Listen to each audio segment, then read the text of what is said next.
जो मैं सुन रहा हूं वो सही है क्या?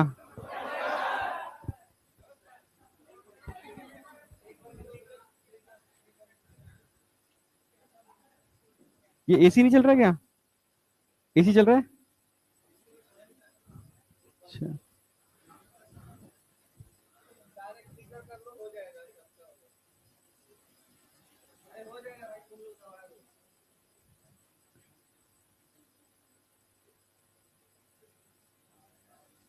ठीक है। अरे यार,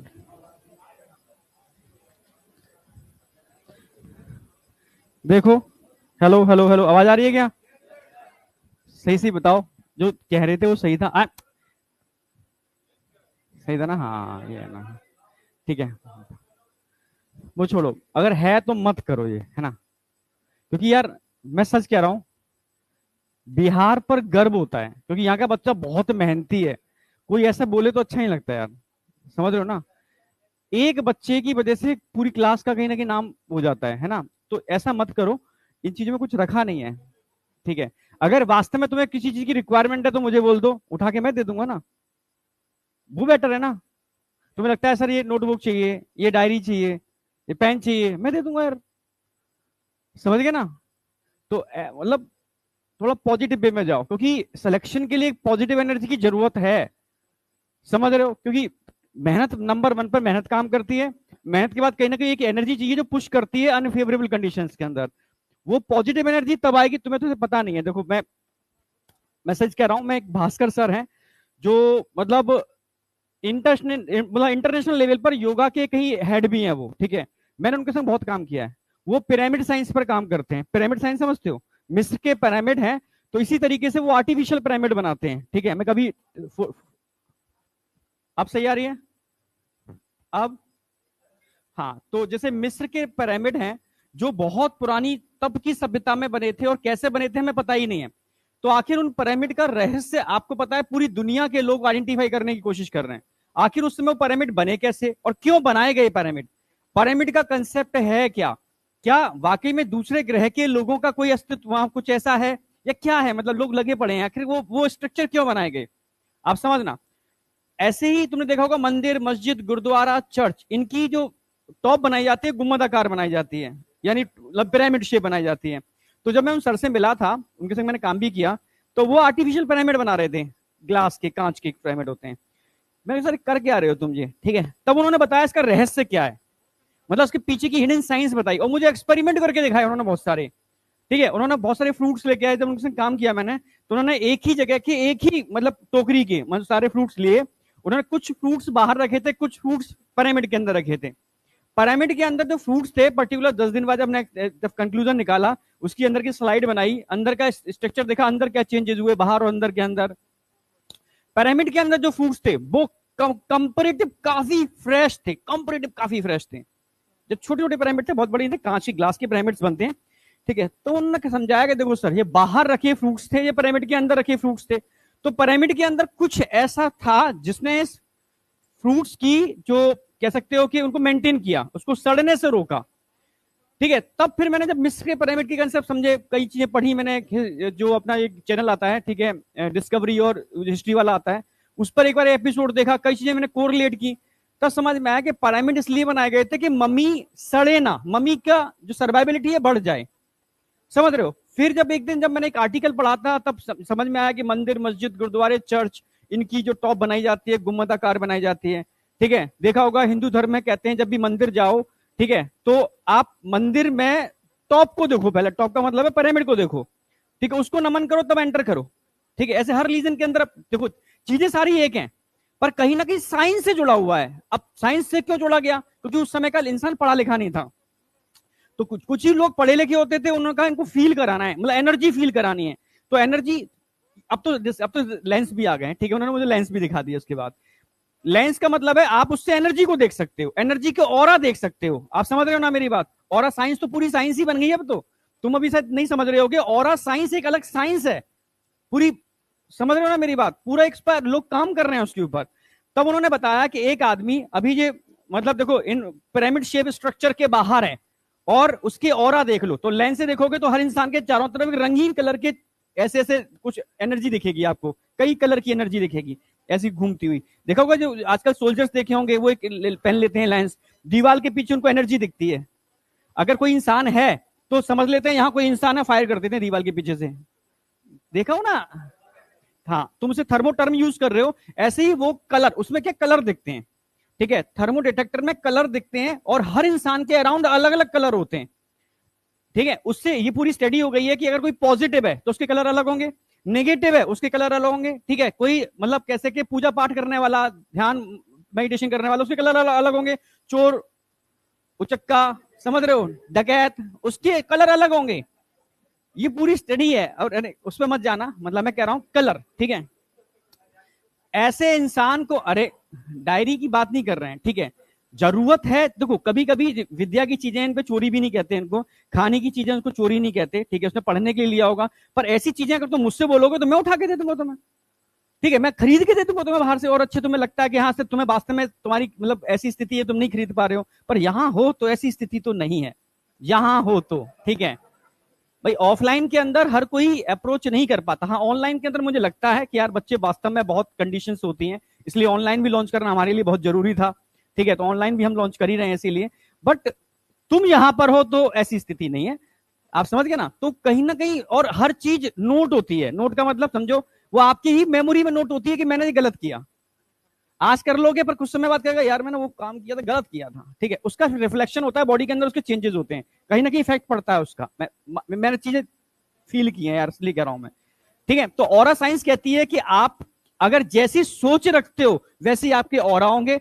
तो भी उन्होंने एक्सपेरिमेंट भी किए थे, उन्होंने कि जो एक दो आदमी को मंदिर या मस्जिद गुरुद्वारे के बाहर बैठा दो, ठीक है, फिर उसको आधा घंटे का, तभी कहते हैं मंदिर मस्जिद गुरुद्वारा चर्च में जाओ तो रुको वहां पर, नहीं हम लोग जाते हैं बस निकल लेते हैं तुरंत, ठीक है, भीड़ में गए, लाइन लगी, धक्का खा के बाहर, ऐसा नहीं करना होता है, वहां रुकना होता है, ठीक है। रुकने का मतलब है जब आप उस पिरामिड के नीचे कुछ मिनट रुकते हो तो कहीं ना कहीं it is a large source of, नहीं तुम्हारी बैटरी डिस्चार्ज हो जाती है घर वाली, तो क्या करते हो, एक चार्जिंग के लिए एक चार्जिंग यूनिट होती है ना, ठीक है, उससे लगाते हो हाई चार्जिंग यूनिट, ठीक है, तब जाकर के वो सर्किट बनता है, तब जाके तुम एक्चुअली तुम छोटी बैटरी है तुम्हारे अंदर, वो बड़ी बैटरी का सोर्स है, जब आप वहां रुकते हो तब जाकर के आपकी बैटरी उस बैटरी से कनेक्ट होती है, आप समझ रहे हो, जब बैटरी उस बैटरी से कनेक्ट होती है तो आप चार्ज हो जाते हो, एक पॉजिटिव फीलिंग आती है, यार मैं कर सकता हूं, यार ये प्रभु मेरे साथ हैं, ठीक है, मेरे संग कुछ गलत नहीं हो सकता, मैं ऐसा कर सकता हूं, तो आप अंदर से पॉजिटिव होते हो। मैं सच कह रहा हूं, अगर आप थोड़ा ध्यान इन चीजों को फॉलो करते हो तो डिपेंड करता है आपकी सोच में क्या है। कुछ लोग नहीं मानते इन चीजों को, तो फर्क नहीं पड़ता, वो अपने पेरेंट्स को मानते हैं तो पेरेंट्स उसके लिए, उनके लिए पॉजिटिव एनर्जी है, आप समझ रहे हो, वो किसी इंसान को मानते हैं ऐसा, मतलब डिपेंड करता है जहां आपकी फीलिंग है। पर इस पर एक्सपेरिमेंट हुए हैं, जब भी आप इन पिरामिड शेप स्ट्रक्चर के नीचे जाओगे आपके ऑरा चेंज हो जाएंगे, आप कितने भी नेगेटिव हो, आपके ऑरा मैं चेक कर लूंगा पहले, ऐसे ऑरा है, ठीक है, भेज दूंगा इन गुम्बदों के अंदर, ठीक है, गुम्बदाकार स्ट्रक्चर के अंदर, फिर वापस भेजूंगा, आपके ऑरा चेंज होंगे। बिल्कुल एक्सपेरिमेंट करके देखो ना आप, लेंस लगाओ, पहले देखो लेंस के बाद में देखो, यानी कुछ तो है, समझ पा रहे हो ना मेरी बात। तो साइंस है यार, हर चीज के पीछे साइंस है, हर चीज के पीछे हिडन चीजें हैं। और थोड़ा सा मैं थोड़ा सा जुड़ा हुआ हूँ थोड़ा सा इन चीजों से, मतलब लोगों से, जो बड़े बड़े लोग काम कर रहे हैं इन पर, अभी मेरा पूरा फील्ड ही R&D का है, रिसर्च एंड डेवलपमेंट, समझ रहे हो, मैं आयुष तक से जुड़ा हुआ हूँ, गवर्नमेंट का आयुष समझते हो ना, हाँ, तो आयुष में जो वहां के डायरेक्टर हैं मिश्रा जी, ठीक है, और सब डायरेक्टर हैं शर्मा जी, इनसे मैं कनेक्टेड हूँ क्योंकि मेरी ऑलरेडी बहुत सारी चीजें हैं, तो वो लोग भी काम कर रहे हैं इन चीजों के ऊपर, वो आयुर्वेदा पे भी काम कर रहे हैं, होम्योपैथी पे भी काम कर रहे हैं, और जितनी भी नेचुरल चीजें ना उन पर भी काम कर रहे हैं। तो वो भी मुझे फैक्ट बताते हैं, सर आज देखो ये चीज चल रही है लैब में, ये ऐसा हो रहा है। तो एक्चुअल में चीजें हैं, हम लोग नहीं जानते वो बात अलग है, पर चीजें हैं। इसलिए मैं कहता हूं हमेशा एक एनर्जी की जरूरत होती है सिलेक्शन के लिए, जो एनर्जी अनफेवर, जैसे कई बच्चे ऐसे मुझे मिले जिनके मार्क्स आ रहे हैं 600, 602, 601, घबराहट हो रही है यार, बिल्कुल बॉर्डर पे है वो, बिल्कुल बॉर्डर पर, हल्का धक्का लग के 620 हो जाते यार तो सिलेक्शन हो जाता, अब 601 पर है, अब तुम क्या बोलोगे, सिलेक्शन हो गया? हो भी सकता है, नहीं भी हो सकता। अगर वो वेस्ट बंगाल को बिलोंग करता है तो उम्मीद है, ठीक है, अगर वो यूपी और बिहार को बिलोंग करता है तो उम्मीद दूर दूर तक नहीं है भाई, जनसंख्या इतनी ज्यादा है, समझ गए ना मेरी बात। तो ये यहां काम आती है एनर्जी, अगर आप थोड़े से भी पॉजिटिव हो, पॉजिटिव एनर्जी है, आपने गलत काम नहीं किए, मतलब गलत मत लेना उसको, ठीक है, तो कहीं ना कहीं एक पॉजिटिव एनर्जी आपके साथ आपको पुश करेगी उन जगह पर जाने के लिए, ठीक है। इसलिए किसी के रोकने से चीजें नहीं रुकती। ठीक है, मेरा अपना बेटा है, अगर वो जैसे वो उसका गेम क्या होते हैं, गेम और इनका बड़ा एडिक्ट हो गया है वो अभी लॉकडाउन से अभी तक, तो मैं उसको मतलब जितना रोकता हूं ना उतना उसके अंदर एडिक्शन और ज्यादा है।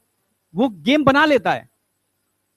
अरे वो कौन सी वो होती है लैंग्वेज वगैरह, कोडिंग वोडिंग सब। हाँ, जबकि मैंने उसको कोडिंग नहीं सिखाई, पर उसके अंदर एक क्रिएशन है भाई, पापा आप नहीं सिखाओगे मैं गेम बना लूंगा। वो कोडिंग कोडिंग से गेम बना लेता है, यूट्यूब से कोडिंग सीख ली उसने, जो फ्री में कुछ होते हैं, कुछ वो कोडिंग बुक करते हैं ना, वो फ्री क्लास देते हैं, वो फ्री क्लास सबकी ले लेकर के वो कोडिंग, जरा सा बच्चा है ठीक है, 7th पास किया उसने अभी, उसने फ्री कोडिंग जो लोग सिखाते हैं, एक एक दो दो क्लास देते हैं, वो एक एक इसकी 2 क्लास ले ली, उसकी 2 क्लास लेनी, उसकी 2 क्लास ले ली, उठा के कोडिंग सीख ली। अब कोडिंग का यूज कहां कर रहा है वो, अच्छी चीज नहीं, गेमों में कर रहा है, क्योंकि उसको गेम खेलने का एडिक्शन हो गया। तो आपकी लत, आपकी हैबिट आपके फ्यूचर को डिसाइड करती है। ठीक है, तो यार छोटी एक बुक आती है, ठीक है, जो एटम मतलब कह सकते हो हैबिट्स, एटॉमिक हैबिट्स, समझ रहे हो ना। तो वो किसी ने मुझे दिखाई थी बहुत समय पहले, मैंने कुछ पेज पलटे भी थे उसके, पढ़े भी थे, और मुझे अच्छी भी लगी। तो मैं कहूँ बच्चों के लिए बुक बहुत अच्छी है इस एज पर।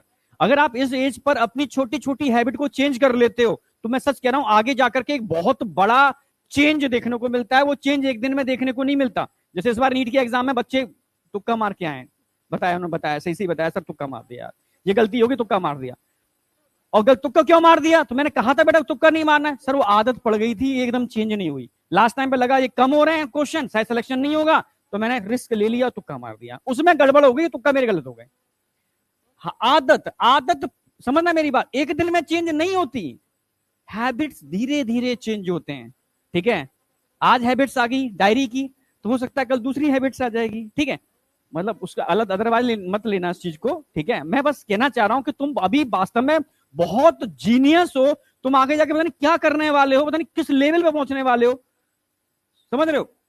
बहुत सारे बच्चे ऐसे थे जिनको मैंने पढ़ाया था, ठीक है, और एम्स के अंदर वो पहुंचे थे। अरी मदर का मैं ट्रीटमेंट कर रहा था, तो एम्स में उन बच्चों से मिला, उन्होंने कहीं ना कहीं हेल्प भी की। ठीक है, उन डॉक्टर से मिलने के लिए, उनके मिलने के लिए। तो मैं कह रहा हूं कि यार तुम पता नहीं कहां पहुंचने वाले हो, इसलिए कह रहा हूं कि अपनी हैबिट्स को कंट्रोल में रखो। आपकी हैबिट्स आपके फ्यूचर को डिसाइड करती है, आप समझ रहे हो। आपको उठाई गिरिया नहीं बनना, आपको एक बहुत जीनियस डॉक्टर बनना है।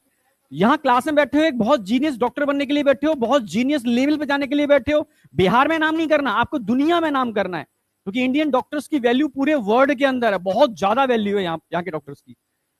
वो तो गवर्नमेंट बेवकूफ है, दिमाग ही लगा रही, सारे अच्छे डॉक्टर निकलते जा रहे हैं यहाँ से। और सही पूछिए, हॉस्पिटल्स में अच्छे डॉक्टर्स है ही नहीं, गिने चुने हॉस्पिटल छोड़, क्यों लोग एम्स भाग रहे हैं, क्यों लोग अपोलो भाग रहे हैं, क्योंकि ये लोग बहुत मोटा पैसा देते हैं डॉक्टर्स को। अपोलो मतलब एम्स की बात नहीं कर रहा हूं, एम्स एम्स तो खैर वैल्यू बहुत अलग है। ठीक है, क्योंकि वहीं कुछ जगह ऐसी हैं जहां डॉक्टर बच्चे हैं, या प्राइवेट्स के बड़े बड़े हॉस्पिटल्स हैं वहां डॉक्टर्स बच्चे हैं, क्योंकि वो बड़े बड़े खर्चा कर रहे हैं डॉक्टर्स के ऊपर, बहुत पैसा देते हैं बड़े बड़े, मतलब सारे डॉक्टर्स। मैं अभी जब गया था अभी अपोलो दिखाने के लिए, तो वहां जब मैं बेसमेंट में गाड़ी खड़ी करने गया, तो वहां गाड़ियां ऐसी वैसी नहीं खड़ी थी, डॉक्टर्स की गाड़ी खड़ी है, मतलब करोड़ों वाली गाड़ियां खड़ी हैं, 3 करोड़ 4 करोड़, मतलब मैं देखते ही रह गया, वो भाई डॉक्टर्स आ रहे हैं, दो दो उनके बॉडीगार्ड साथ चल रहे हैं, समझ रहे हो, अलग ही यार रुतबा यार इन लोगों का, आप समझ रहे हो। तो मैं इसलिए कह रहा हूं हैबिट्स अपनी यार देखो कि तुम्हें क्या करना है, और अपनी वैल्यू खाली बिहार में नहीं, खाली इंडिया में नहीं, पूरी दुनिया में बनानी है। थोड़ा सा सीरियस हो, यही पल है, कोई एकदम नहीं होता। तुम्हारी एज पर मैं भी ऐसी साइकिल पर चलता था ट्यूशन पढ़ने के लिए, कि मिल जाए ट्यूशन की, बहुत दूर सस्ता मिल गया चले गए। मुझे याद है अपनी 12th वाला कहानी, जो याद है, तुम 12th वाली स्टेज में ही हो, तो उस समय और तुम आगे के 5 सालों में अपने अंदर चेंज देखोगे, पता नहीं तुम कहां किस स्टेज पर होगे। तो अपनी हैबिट्स को खराब मत करना, समझे या नहीं समझे। तो यार आगे से मैं ये सुनने को कभी ना मिले कि मेरी क्लास के बच्चे, यार मुझे मतलब गिल्टी सी होती है, मेरी क्लास के बच्चे कुछ ऐसा, कहीं यहां नहीं बाहर भी कहीं, मुझे अगर लगे कि इस ड्रेस में बैठे हो, ठीक है, और तुम हमारी क्लास के हो, तो तुम्हारा लोग रिस्पेक्ट करें यार, ये समझ रहे हो ना, मतलब वो हैबिट्स मत लेके आना। ओके, मतलब बड़ी निगाह से देखते हैं सर क्लास में, ऐसे मन यार ऐसा पॉसिबल ही नहीं है, अरे सर ऐसा है, यार मैंने ऐसे कैसे हो जाएगा भाई। ठीक है, तो कुछ भी हो जाए, यहां नहीं कहीं पर भी अपनी हैबिट्स खराब मत करना, समझ गया ना, क्योंकि आपकी हैबिट्स आपकी नेक्स्ट जनरेशन को भी डिसाइड करती हैं। ठीक है, और पास्ट जनरेशन को भी डिसाइड करती हैं, क्योंकि हमारी हैबिट्स बताती हैं हमारे जीन कहां से आए। समझ में आ गया, क्योंकि बायो के स्टूडेंट तो आपको समझ में आनी चाहिए वाली बात। अगर मैं कोई गलत हरकत करता हूं, मैं शराब पीता हूं, मैं जुआ खेलता हूं, मैं सुट्टा लगाता हूं, तो कहीं ना कहीं हैबिट्स दो तरीके की हैबिट्स होती हैं, यूजेनिक्स और यूथेनिक्स, जानते हो ना? यूजेनिक्स जेनेटिकल गुण होते हैं जो ट्रांसफर होते हैं, यूथेनिक्स आपके वातावरण से, एटमोस्फेयर से आते हैं। ठीक है, तो वातावरण तो मैं खराब होने नहीं दूंगा आपका, हाँ या ना? अब यूजेनिक्स को अपने माता पिता के नाम को खराब मत करना, क्योंकि उन्होंने जन्म दिया है, आपकी हैबिट्स कहीं ना कहीं डायरेक्टली इनडायरेक्टली उनके नाम पर जाती हैं। ओके, बस इतना ही बोलूंगा, आगे बढ़ रहे हैं। लेक्चर 4 जरूर लिखा हुआ है, बस पे मत जाना। ठीक है, अभी छोटे छोटे लेक्चर्स हैं, इस चैप्टर तक लगभग हमारी क्लास कंप्लीट होगी। हम इस क्लास को उस क्लास से सेपरेट रखेंगे। ठीक है, उसमें अपना अलग चलेगा, यहाँ अपना अलग चलेगा, एकदम बिंदास तरीके से चलेगा। जो भी टीचर अभी बेसिक ही करा रहे हैं सारे टीचर, क्योंकि मुझे अभी सर ने भी बताया था, सर्विस सर ने, कि मैं बेसिक करा रहा हूँ सर अभी। ठीक है, 2-3 दिन बेसिक, 2-3 क्लास और बेसिक के लूंगा, फिर मैं अपने उसमें कंटिन्यूस पे आ जाऊंगा सिलेबस पर। मैं ठीक है, मैंने कम से कम बच्चों को, अभी रेस्पिरेटरी सिस्टम एक बेसिक ही है, वैसे बेसिक में मैं डाइजेस्टिव कराता था, पर डाइजेस्टिव कोर्स से हटा दिया है, आपको पता होगा। ठीक है, इसलिए बेसिक में फिर मैंने इसको रेस्पिरेटरी को ले लिया है। इससे आपको समझ में आएगा टीचर पढ़ाता कैसे है, आपको कैसे पढ़ना है, आपके नोट्स कैसे बनने हैं, ये सब चीज समझ जाओगे। एनसीईआरटी कैसे पढ़नी है, मैं एनसीईआरटी भी कराऊंगा, इसलिए जिस दिन मेरा एनसीईआरटी टर्न होगा उस दिन आपके पास एनसीईआरटी होगी, पर जिस दिन एनसीईआरटी होगी उस दिन आप एनसीईआरटी को कम से कम 10 बार पढ़ चुके होगे। ठीक है, जैसे मैंने बताया ना कि अगर मैं आज, जैसे ब्रीदिंग, कल मैंने मैकेनिज्म ऑफ ब्रीदिंग कराया था, तो आप मैकेनिज्म ऑफ ब्रीदिंग पढ़ के आओगे, एक पैरा धीरे धीरे एक एक लाइन अंडरलाइन करते हुए, जो समझ मेरे पढ़ाने के बाद, क्योंकि मेरे पढ़ाने के पहले आपको एनसीईआरटी समझ नहीं आएगी, क्योंकि एनसीईआरटी कबीर के दोहे हैं, गागर में सागर, कबीर की थे ना। समझ में आया नहीं आया? मतलब इतना कुछ है उस एनसीईआरटी की, एक एक लाइन में समझ में नहीं आती। जब मैं उस टॉपिक को करा दूंगा, फिर आप एनसीईआरटी से देखोगे, ये आपकी रूटीन लाइफ में इंक्लूड होना चाहिए। ठीक है, ये अभी जो 2-4 दिन जा रहे हैं सारे टीचर्स के, इसमें सिर्फ आप अपनी हैबिट्स, अपनी रेगुलरिटी, अपना कैसे बैठना है, सिटिंग प्लान क्या होगा, कैसे पढ़ना है, कौन सी किताब लानी है, कहां रहना है, क्या खाना है, ये सब अपना अरेंजमेंट कर लो। समझ गए ना मेरी बात? जिससे कि जब रेगुलरिटी आए, क्योंकि आपका टेस्ट प्लानर मिल जाएगा, वो टेस्ट प्लानर सबको फॉलो करना है, चाहे हम हो या आप हो, उस पर्टिकुलर डेट तक हमें वो टॉपिक कराना है, जिससे कि, और आपको उसको मल्टीपल टाइम में रिवीजन करना है, जिससे कि जिस दिन टेस्ट हो उस दिन परफॉर्मेंस आपकी बेस्ट आए। स्टार्टिंग के जो छोटे वाले टेस्ट होंगे तो उनमें क्लास वाइज होगा, बाद में जाके बड़े टेस्ट होंगे तो वो शायद सेंटर वाइज, या इंडिया में जितने भी सेंटर होंगे उसमें कंपाइल तुम्हारा वो होगा कंपटीशन। तो यार थोड़ा सा ध्यान रखना इन चीजों का। ठीक है, और कुछ मैं इंटरनल बता दूं, हो सकता है कुछ ऐसे आगे जाकर कुछ सरप्राइज मिले आपको, जो टेस्ट के बेस पर जो टॉप परफॉर्मेंस कर रहे हैं उन्हीं को मिलेंगे, वो कुछ सरप्राइज हो सकता है डिजाइन कर लें लोग, अचानक दिमाग में आ जाए यार टॉप 10 टॉपर को ये करते हैं, 10 टॉपर को ये देते हैं, 10 टॉपर के लिए ये चीज और नहीं ऐड कर देते हैं। ये चीजें आती हैं, मैं बता दूं आपको, हर जगह आती हैं, ऑनलाइन में भी आती हैं, ऑफलाइन में भी आती हैं। ठीक है, ऑनलाइन के अंदर हम 10 टॉपर को उठा, हो सकता है उठा करके, ठीक है, यहाँ बुला लाएं टेस्ट देने के लिए, ऑफलाइन टेस्ट से उनको फ्री कर दें, जहां रह रहे हैं वहां ऑफलाइन सेंटर वो टेस्ट फ्री देंगे जाकर के, कुछ भी कर सकते हैं। मतलब हो सकता है उठा करके तुम्हारी क्लास में बिठाते हैं फ्री ऑफ कॉस्ट, इंडिया के टॉप 10 टॉपर हैं। ठीक है, कुछ भी कर सकते हैं, वो डिसीजन पे डिपेंड करता है। ठीक है, हो सकता है तुम में से 10 टॉपर को हम कुछ एडिशनल फैसिलिटी दें जो तुम टॉप रैंकर्स के अंदर आ जाओ इंडिया के। तो उसका ध्यान रखना जब भी टेस्ट दो, बिना नकल के, क्योंकि उन 10 टॉपर का अलग से इंटरव्यू भी लिया जाता है कि वाकई में जेन्युइन है या नहीं है। ऑनलाइन में तो लेना पड़ता है क्योंकि ऑनलाइन में चीटिंग चल जाती है, समझ रहे हो ना। तो ऑनलाइन में 10 टॉपर छांट लेते हैं, फिर बुला कर डिस्कशन करते हैं, चीजें पूछते हैं उनसे, देखते हैं वाकई में जेन्युइन है। और एक पकड़ा भी गया था, शुरू से टॉप कर रहा था, जब बाद में उसकी एनालिसिस की तो बिल्कुल फ्रॉड निकला, बिल्कुल। हाँ, ऑनलाइन में होता है, ऑनलाइन में होता है, तो पूरी एनालिसिस करके ही हर कोई देखता है, क्योंकि जितना ऑनलाइन पॉजिटिव है कहीं नेगेटिविटी भी उसके अंदर है। ठीक है, पर ऑफलाइन में ऐसा नहीं होता, प्रॉपर तरीके से टेस्टिंग होगी, कोई दिक्कत नहीं है, समझे? वापस आ रहे हैं, हमने लास्ट लेक्चर स्टार्ट किया था, last breathing and exchange of gases के अंदर मैंने मैकेनिज्म ऑफ ब्रीदिंग की बात की थी कल। कितने बच्चे ऐसे हैं जिनका पहला क्लास है? पहला, 1 2 3, हाँ ठीक है, 1 2 3 4 5 6, ठीक है 7। ठीक है, मैं बता दूं, आज जब तक ये चैप्टर चल रहा है करंट टॉपिक पे ध्यान दोगे। करंट टॉपिक, जैसे आज मैं कराऊंगा रेस्पिरेटरी वॉल्यूम और कैपेसिटी।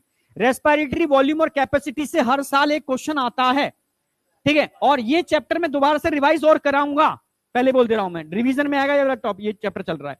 ठीक है, क्योंकि मैंने बेसिक के, मतलब बेसिक में मुझे डाइजेस्टिव उठाना था, तो लोगों ने कहा वो टॉपिक उठाओ बेसिक के अंदर जो मतलब नहीं है, पर मैंने रेस्पिरेटरी उठा लिया, एक बार रिवीजन और करा दूंगा ना।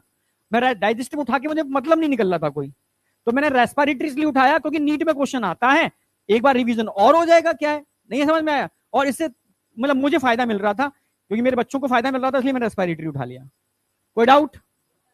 इसलिए जो नए बच्चे हैं जो ऐड हो रहे हैं, बेटा कुछ पूछ रहे हैं, जो ऐड हो रहे हैं तो उनको टेंशन नहीं लेनी है, ये एक बार रिवीजन फिर से होगा, पर करंट टॉपिक पे आप फोकस करोगे, क्योंकि वॉल्यूम और कैपेसिटी की बात करता हूं पिछले वाले टॉपिक से बिल्कुल अलग है, मैकेनिज्म ऑफ ब्रीदिंग की बात करता हूं पिछले वाले टॉपिक से अलग है, क्योंकि इसको कुछ पार्टों में डिवाइड किया है। पहले वाले पार्ट में स्ट्रक्चर ऑफ रेस्पिरेटरी ट्रैक है, दूसरे वाले पार्ट में मैकेनिज्म ऑफ ब्रीदिंग है, तीसरे वाले पार्ट के अंदर बात करते हैं पल्मोनरी वॉल्यूम और ठीक है, और फिर इसके अंदर कैपेसिटी की बात आ जाएगा, एक पूरा एक्सचेंज ऑफ गैसेस वाला पार्ट, एक्सचेंज ऑफ गैसेस वाला पार्ट अलग है और ट्रांसपोर्ट ऑफ गैसेस पार्ट अलग है, इनका ज्यादा कोई कनेक्शन नहीं है एक दूसरे से, समझ रहे हो, हर पार्ट इंडिविजुअल है, तो मुझे लगा इसको ही उठाते हैं। ठीक है, हाँ बेटा, अब तू क्या बोल रहा है? देखो दो तरीके हैं, अगर नोट्स लिखते हैं ना, हम बनाते हैं तो हमें लिखते लिखते बनाते बनाते ही याद हो जाता है। ठीक है, मैं कहता भी हूं बच्चों से लिख लिख के याद करो, जितना आप हाथ चलाओगे पेन चलाओगे, क्योंकि देखो मेमोरी क्या होती है, पूरी मेमोरी, मैंने पूरी बुक ही पढ़ी है मेमोरी की, ठीक है, उस पर मैंने काम भी किया है, मैंने पढ़ाया कम है, R&D ज्यादा की है, समझ रहे हो ना? हाँ, पढ़ाया कम का मतलब है पढ़ाने के संग R&D पे बहुत काम किया है कि कैसे मेमोरी जनरेट हो, ठीक है, कैसे मैं ये करूं तो बच्चे को रिवीजन में दिक्कत ना हो। तो अगर जैसे कोई भी मेमोरी बनती है सिनैप्स की फॉर्म में बनती है, जानते हो आप, ब्रेन के अंदर सिनैप्स होते हैं न्यूरॉन के, एक अच्छा बेहतर सिनैप्स तब बनता है जितनी आप इंद्रियां यूज करोगे उस सिनैप्स को बनाने के लिए, इंद्रियां जानते हो, हाँ ठीक है, आंख नाक कान, समझ रहे हो ना, सेंसरी पार्ट, जितने सेंसरी पार्ट यूज करते हो उतना सिनैप्स परफेक्ट बनता है, और जितना सिनैप्स परफेक्ट बनता है उतनी आपकी मेमोरी या स्मृति स्ट्रांग हो जाती है। यस या नो? पहले के टाइम पर मुझे भी पता है, पापा मेरे कहते थे कि लिख लिख के याद कर, तुझे याद रहेगा, टिपिकल नेम भी है, लिख लिख के याद कर, तो रद्दी ला के रख देते, रद्दी का मतलब है एक पेपर आते थे काले काले से गंदे गंदे से, ठीक है, खट्टे वो ले आते थे तोल के, भरो इनको, तो ठीक है भाई, हम उठा लेते थे, पैड में लगाते थे और लिखना, लिख लिख के, जो टिपिकल टर्म होते थे लिख लिख के याद करते थे, वही कह रहे हैं, कुछ ना कुछ कह ही रहे होंगे, सही कह रहे होंगे, और नो डाउट उससे दो फायदे हुए, राइटिंग अच्छी हुई, उससे फायदे हुए क्रिएटिविटी आई, उससे ये फायदे हुए कि जो टिपिकल टर्म थे वो वही याद हो गई, उससे ये फायदे हुए कि आगे जाकर के भूलने वाला कोई कंसेप्ट नहीं था, ये एकदम मेमोरी शार्प बनती थी। ठीक है, समझ रहे हो ना मेरी बात? तो ये दो तीन चीजें याद रखने पड़ेंगी, अगर आप लिख के याद करते हो बहुत अच्छी बात है, पुराने नोट्स आप यूज करना चाहते हो बहुत अच्छी बात है, उन्हीं में आप एड ऑन, एडिशन और डिलीशन कर दो, जो चीज कचरा लग रही है उसको हटा देना, जो चीज एड ऑन लग रही है वो कर देना। इस साल थोड़ा सा पैटर्न में ध्यान रखना, एनसीईआरटी ज्यादा फोकस हो रही है, समझ रहे हो ना, पर कंसेप्ट साथ में आ रहे हैं, तो कंसेप्ट छोड़ने नहीं है साथ में एनसीईआरटी के, क्योंकि वो जब एनसीईआरटी बढ़ेगी तो कंसेप्ट भी बढ़ेंगे, आप समझ रहे हो, गवर्नमेंट कहीं ना कहीं पेपर को इजी करेगी तो पूछने के पैटर्न में थोड़ा चेंज करेगी, कंसेप्चुअल बातें करेगी, तो कंसेप्चुअल के लिए आपको थोड़ी सी, समझ रहे हो ना, ध्यान रखना पड़ेगा। हाँ, गलत तब होगा जब आप नोट्स खोले बैठे हो, ध्यान तुम्हारा कहीं है, तो आप टाइम को कचरा कर रहे हो। ठीक है, अगर नोट्स खोल के बैठे हो और एकदम फोकस है आपका लेक्चर पर, तो आप पुराने नोट्स यूज कर सकते हो, उसी में एडिशन डिलीशन कर दो, समझ गया ना, डिपेंड करता है आप इस समय को कैसे यूटिलाइज कर रहे हो, पढ़ने की अप्रोच क्या है आपकी, बस ये डिपेंड करता है। ठीक है, बैठो, तो करें स्टार्ट। तो लास्ट लेक्चर में मैंने मैकेनिज्म ऑफ ब्रीदिंग बताया था, मैं एक बार रिपीट कर रहा हूं, मैं सीधे पल्मोनरी वॉल्यूम और कैपेसिटी पर आ रहा हूं। अगर मैकेनिज्म ऑफ ब्रीदिंग की बात करते हैं तो मैकेनिज्म ऑफ ब्रीदिंग में मैंने बताया था, ब्रीदिंग है क्या, एटमॉस्फेयर एयर का लंग्स में आना और लंग्स की एयर का वापस एटमॉस्फेयर में जाना, बस यही ब्रीदिंग है, इसी को वेंटिलेशन बोलते हैं। कोई डाउट?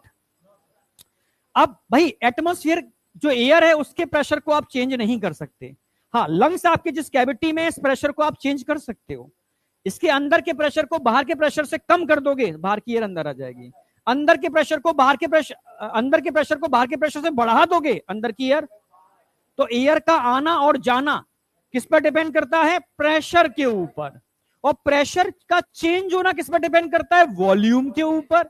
अगर मैं इस कमरे के वॉल्यूम को बढ़ा देता हूं तो अंदर वैक्यूम क्रिएट हो जाएगा, और इस वैक्यूम को भरने के लिए एयर को आना पड़ेगा, क्यों, क्योंकि यहां पर प्रेशर कम है, वॉल्यूम को बढ़ाओगे प्रेशर, प्रेशर वॉल्यूम बढ़ाओगे प्रेशर कम, और एयर का मूवमेंट हाई से अपने आप एयर आएगी, यानी आपको सिर्फ अंदर के वॉल्यूम को चेंज करना है, प्रेशर अपने आप चेंज हो जाएगा। और वॉल्यूम को चेंज करने के लिए मैंने दो टाइप के मसल्स बताए थे, डायफ्राम मसल्स और इंटरकोस्टल मसल्स। इंटरकोस्टल, इंटर का मतलब है दो रिब्स के बीच में, कोस्टल मतलब रिब्स, दो रिब्स के बीच में मिलने वाले मसल्स को हम इंटरकोस्टल मसल्स बोलते हैं। कोई डाउट? तो बस इन दो मसल्स का यूज करोगे तो वॉल्यूम बढ़ेगा घटेगा, जैसे मैंने बताया था कल आपको, अगर आप एक्सटर्नल इंटरकोस्टल मसल्स को कॉन्ट्रैक्ट करते हो, रिब्स कहां जा रहे हैं, स्टर्नम कहां जा रहा है, वॉल्यूम क्या हो रहा है, यानी अगर आप एक्सटर्नल इंटरकोस्टल मसल्स को कॉन्ट्रैक्ट करोगे तो वॉल्यूम, प्रेशर, एयर, और जब इन मसल्स को रिलैक्स करोगे वॉल्यूम, प्रेशर और एयर। कोई डाउट? तो एक्सटर्नल का कॉन्ट्रैक्शन वॉल्यूम बढ़ाएगा, रिलैक्सेशन वॉल्यूम घटाएगा, कॉन्ट्रैक्शन वॉल्यूम बढ़ाएगा, रिलैक्सेशन वॉल्यूम घटाएगा। तो नॉर्मल ब्रीथिंग में आप सिर्फ एक्सटर्नल इंटरकोस्टल मसल्स यूज कर रहे हो, और हेल्प किसकी ले रहे हो? डायफ्राम मसल्स की, डायफ्राम मसल्स की, ठीक है, क्योंकि डायफ्राम मसल्स अपना कंटिन्यू अपना काम करते रहते हैं। डायफ्राम नॉर्मल केस में डोम शेप होता है, कॉन्ट्रैक्शन होता है तो फ्लैट, ठीक है। कॉन्ट्रैक्शन के टाइम पे स्लाइडिंग फिलामेंट थ्योरी लगती है, स्लाइडिंग हो रही है, फ्लैट हो गया, फिर रिलैक्स के टाइम पर रिलैक्स हो गया, डोम शेप, फिर फ्लैट, फिर डोम शेप। समझ रहे हो? तो जब डायफ्राम रिलैक्स होता है डोम शेप होता है, जो वॉल्यूम है वो कम होता है, जब फ्लैट होता है वॉल्यूम बढ़ता है। कोई डाउट? यानी डायफ्राम मसल्स और एक्सटर्नल इंटरकोस्टल मसल्स कॉन्ट्रैक्ट करेंगे तो वॉल्यूम, प्रेशर, प्रेशर घटेगा तो बाहर की एयर। कोई डाउट? अच्छा, डायफ्राम किस एक्सिस में बढ़ता घटता है? एंटीरियो पोस्टीरियर। भाई ये मेरा एंटीरियर है तो नीचे वाला क्या हो गया? और डायफ्राम में से इस तरीके से बढ़ेगा घटेगा, इस तरीके से बढ़ेगा घटेगा, एंटीरियो पोस्टीरियर एक्सिस में। इसमें तो कोई डाउट होगा नहीं, ठीक है। अब हम बात करते हैं रिब्स की। रिब्स आगे तो जुड़े हुए हैं स्टर्नम से, पीछे जुड़े हुए हैं मानो वर्टिब्रल कॉलम से। तो आगे वाला पार्ट जहां माउथ होता है इसको क्या बोलेंगे? वेंट्रल। अपोजिट वाले को बोलेंगे डोर्सल। यानी जब रिब्स में कॉन्ट्रैक्शन होगा तो ये ऐसे ऐसे, यानी आगे वेंट्रल जुड़े हुए हैं रिब्स और पीछे डोर्सल जुड़े हुए हैं, आगे वाला वेंट्रल पीछे वाला डोर्सल। तो किस एक्सिस में, किस अक्ष में वॉल्यूम बढ़ रहा है घट रहा है? Dorso ventral axis. समझ रहे हो? आज वाले बच्चों को समझ में नहीं आएगा, टेंशन मत लेना, ठीक है, क्योंकि कल मैंने डायग्राम बना के समझाया था। डोर्सो वेंट्रल एक्सिस में वॉल्यूम बढ़ेगा घटेगा, क्लियर है? तो जब भी आपसे डायफ्राम के लिए पूछेगा तो एंटीरियो पोस्टीरियर एक्सिस बोलना है, जब भी आपसे, ठीक है, रिब्स के लिए पूछेगा तो डोर्सो वेंट्रल एक्सिस बोलना है। कोई डाउट? दोनों ही एक्सिस में अगर वॉल्यूम बढ़ेगा प्रेशर घटेगा, प्रेशर घटेगा बाहर की एयर अंदर। Normal breathing. हाँ, जब फोर्सफुल ब्रीथिंग की बात करते हैं तो डायफ्राम तो भाई रेगुलर रिलैक्स है, उसको और ऊपर कैसे पहुंचाओगे? तो हेल्प किसकी लोगे? Abdominal muscles. इनको और कॉन्टेक्ट कराओगे डायफ्राम पर दाब पड़ेगा, और कॉन्टेक्ट कराओगे डायफ्राम पर दाब पड़ेगा, तो डायफ्राम और ऊपर हो जाएगा, यानी और डोम शेप हो जाएगा। तो जब फोर्सफुल ब्रीथिंग करते हो तो एब्डोमिनल मसल्स पार्टिसिपेट करते हैं, और इंटरनल इंटरकोस्टल मसल्स। आपको रिब्स को और पास लेकर के आना है, और पास लेके आना है, वॉल्यूम और कम करना है। ये वॉल्यूम है, वॉल्यूम और कम हो गया। तो जब फोर्सफुल ब्रीथिंग करते हो, फोर्सफुल एक्सपायरेशन करते हो, तो इंटरनल का यूज करोगे और एब्डोमिनल का यूज करोगे। समझ में आ गया? तो आपको ध्यान रखना है ड्यूरिंग हम बात करते हैं इंटरनल इंटरकोस्टल मसल्स के कॉन्ट्रैक्शन के टाइम पर वॉल्यूम कम होता है, एक्सटर्नल इंटरकोस्टल मसल्स के कॉन्ट्रैक्शन के टाइम पर वॉल्यूम बढ़ता है। इसमें कोई डाउट? तो बस ब्रीथिंग है कुछ भी नहीं, बाहर की एयर का अंदर आना और अंदर की एयर का बाहर आना। एयर का आना और जाना प्रेशर पर निर्भर करता है, और प्रेशर का कम होना और बढ़ना आयतन वॉल्यूम पर निर्भर करता है। वॉल्यूम का कम होना और बढ़ना दो प्रकार के मसल्स के निरंतर कॉन्ट्रैक्शन और रिलैक्सेशन पर डिपेंड करता है। सिंपल। आई या नहीं आई? तो ये कल मैंने मैकेनिज्म ऑफ ब्रीथिंग कराई थी, ठीक है, एक बार रिवीजन करा दिया है। रिवीजन का सिलसिला हर क्लास का ऐसे ही चलेगा, पर पूरा रिवीजन ना करके लास्ट क्लास में हमेशा रिवीजन कराऊंगा, ठीक है। जब चैप्टर खत्म हो जाएगा तो एक बार मैं उसको समराइज भी कर दूंगा, यानी मैं बिल्कुल नहीं ऐसे एक बोरी में कोई चीज भरते हैं ठोक ठोक के, नहीं, ठूस ठूस के, ठोक ठोक के, ठूस ठूस के, तो हर चीज को एकदम लेयर बनाते हुए चलूंगा मैं, जिससे कि तुम्हारा जब रिवीजन होगा ना तुम्हें एकदम लगे एकदम बस यार कुछ है नहीं, बस पलटते जा रहे हैं यार, ये तो याद है। समझ गए ना? तो वो चीज करनी है, ठीक है। चलो, तो अब ये यहां से एक क्वेश्चन हर बार आता है, पिछली बार भी बोला था मैंने, और 10 मिनट्स के सेशन लिए थे उन्होंने भी बोला था, एक 20 मिनट का 30 मिनट का सेशन लिया था डू एंड डाई, उसमें भी मैंने बोला था बेटा यहां से क्वेश्चन आता है। क्लियर? हर साल आ जाता है लगभग लगभग। तो वॉल्यूम और कैपेसिटी क्या होते हैं? पल्मोनरी वॉल्यूम और कैपेसिटी। पल्मोनरी मतलब होता है लंग्स, वॉल्यूम का मतलब होता है आयतन, और कैपेसिटी का मतलब होता है क्षमता। आपकी कितनी क्षमता है एयर को लेने और निकालने की, उसको कैपेसिटी बोलते हैं।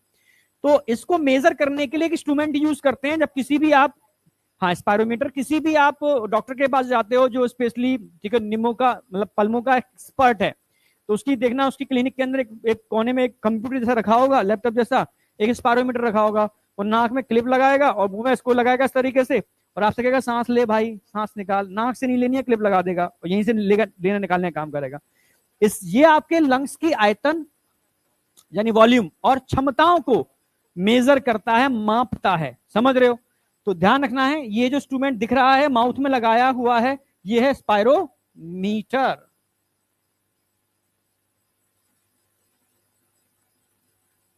और जो आपको ग्राफिकल रिप्रेजेंटेशन देखने को मिल रहा है ईसीजी की तरह, स्पायरोग्राम।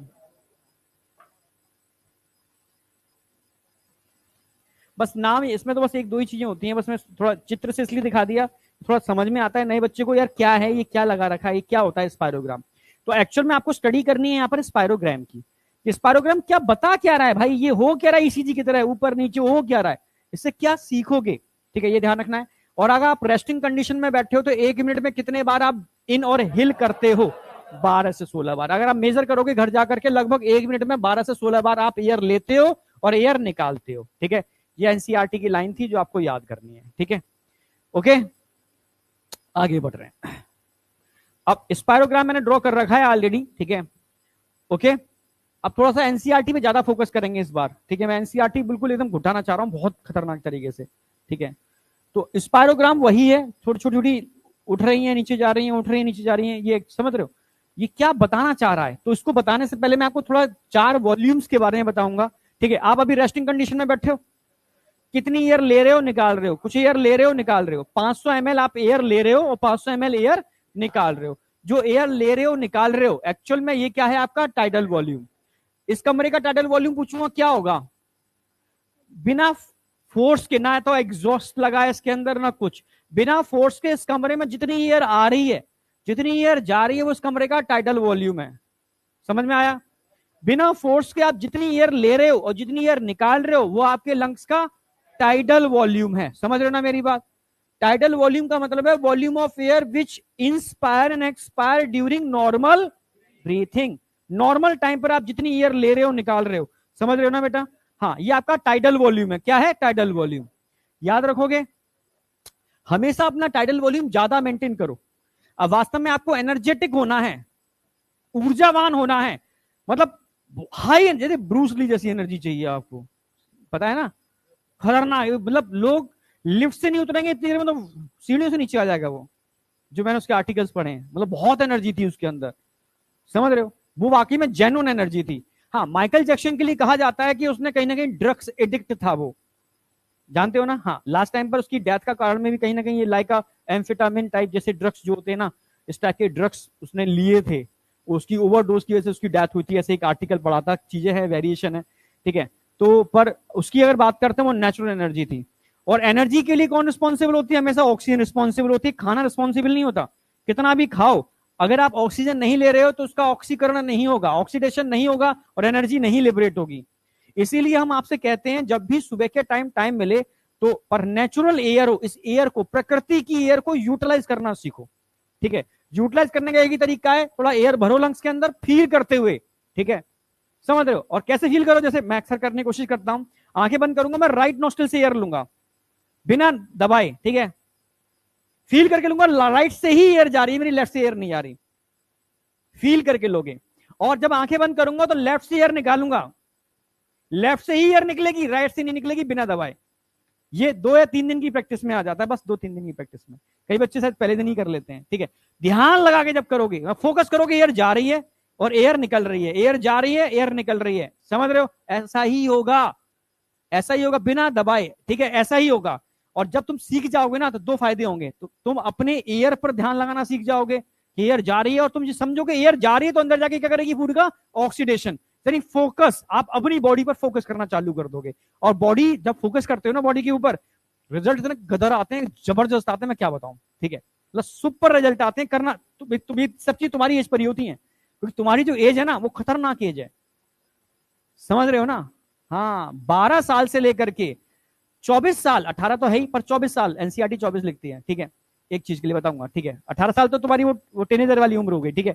पर 24 साल तक की, अब थोड़ा सा चीजें बढ़ गई हैं, 24 साल तक की जो उम्र है ना, वो बहुत खतरनाक उम्र है। इसमें तुम जैसा अपने को बना लोगे, लाइफ टाइम तुम वैसे ही मेंटेन रहोगे, समझ गए? तो इस एज को सही डायरेक्शन में, सही तरीके से यूटिलाइज करना, समझे या नहीं समझे? हाँ, तो सीधी सी बात है, थोड़ा सा 10 मिनट अपनी ब्रीदिंग एक्सरसाइज जरूर किया करो, ठीक है। कुछ लोग रस्सी कूद लेते हैं, वो भी बहुत अच्छी ब्रीदिंग एक्सरसाइज है। कुछ दौड़ लगा लेते हैं, वो भी अच्छी ब्रीदिंग एक्सरसाइज है। कहीं दौड़ने रस्सी कूदने को नहीं है तो आप इस तरीके से एयर पर थोड़ा फोकस करोगे तो 2 फायदे हो जाएंगे, समझ रहे हो? आप अपनी बॉडी पर, एयर पर ध्यान लगाना भी सीखोगे और एयर को फील करोगे कि अंदर जा रही है, बम्बार्डमेंट कर रही है, यानी फूड को ऑक्सीडाइज कर रही है। आपका एनर्जी लेवल ऑटोमेटिकली बढ़ना चालू हो जाएगा। आप समझ रहे हो? हाँ, तो सीधी सी बात है, इससे आपका टाइडल वॉल्यूम धीरे धीरे बढ़ेगा जब इस एयर को आप होल्ड करना सीखोगे। तीसरा स्टेज आता है होल्ड करना। जब आप एयर को अंदर लोगे और कुछ समय के लिए होल्ड करोगे तो एक्चुअल में आपके लंग्स का जो एरिया है ना, मैं उठा लूंगा बेटा, लंग्स का एरिया है वो कितना बताया था मैंने, जरा बताओ? 8200 मीटर स्क्वायर। और वही आईएएस में क्वेश्चन भी आया हुआ है सिविल वाले पेपर में कि कौन बॉडी के किस पार्ट का एरिया टेनिस कोर्ट के एरिया के बराबर है। टेनिस कोर्ट समझते हो? 100 मीटर स्क्वायर होता है उसका एरिया, तो लंग्स का एरिया टेनिस कोर्ट के एरिया के बराबर होता है। समझ रहे हो? अपने स्किन को अगर निकाल दोगे तो लगभग 1 मीटर स्क्वायर होता है। टेनिस कोर्ट का एरिया 100 मीटर स्क्वायर होता है।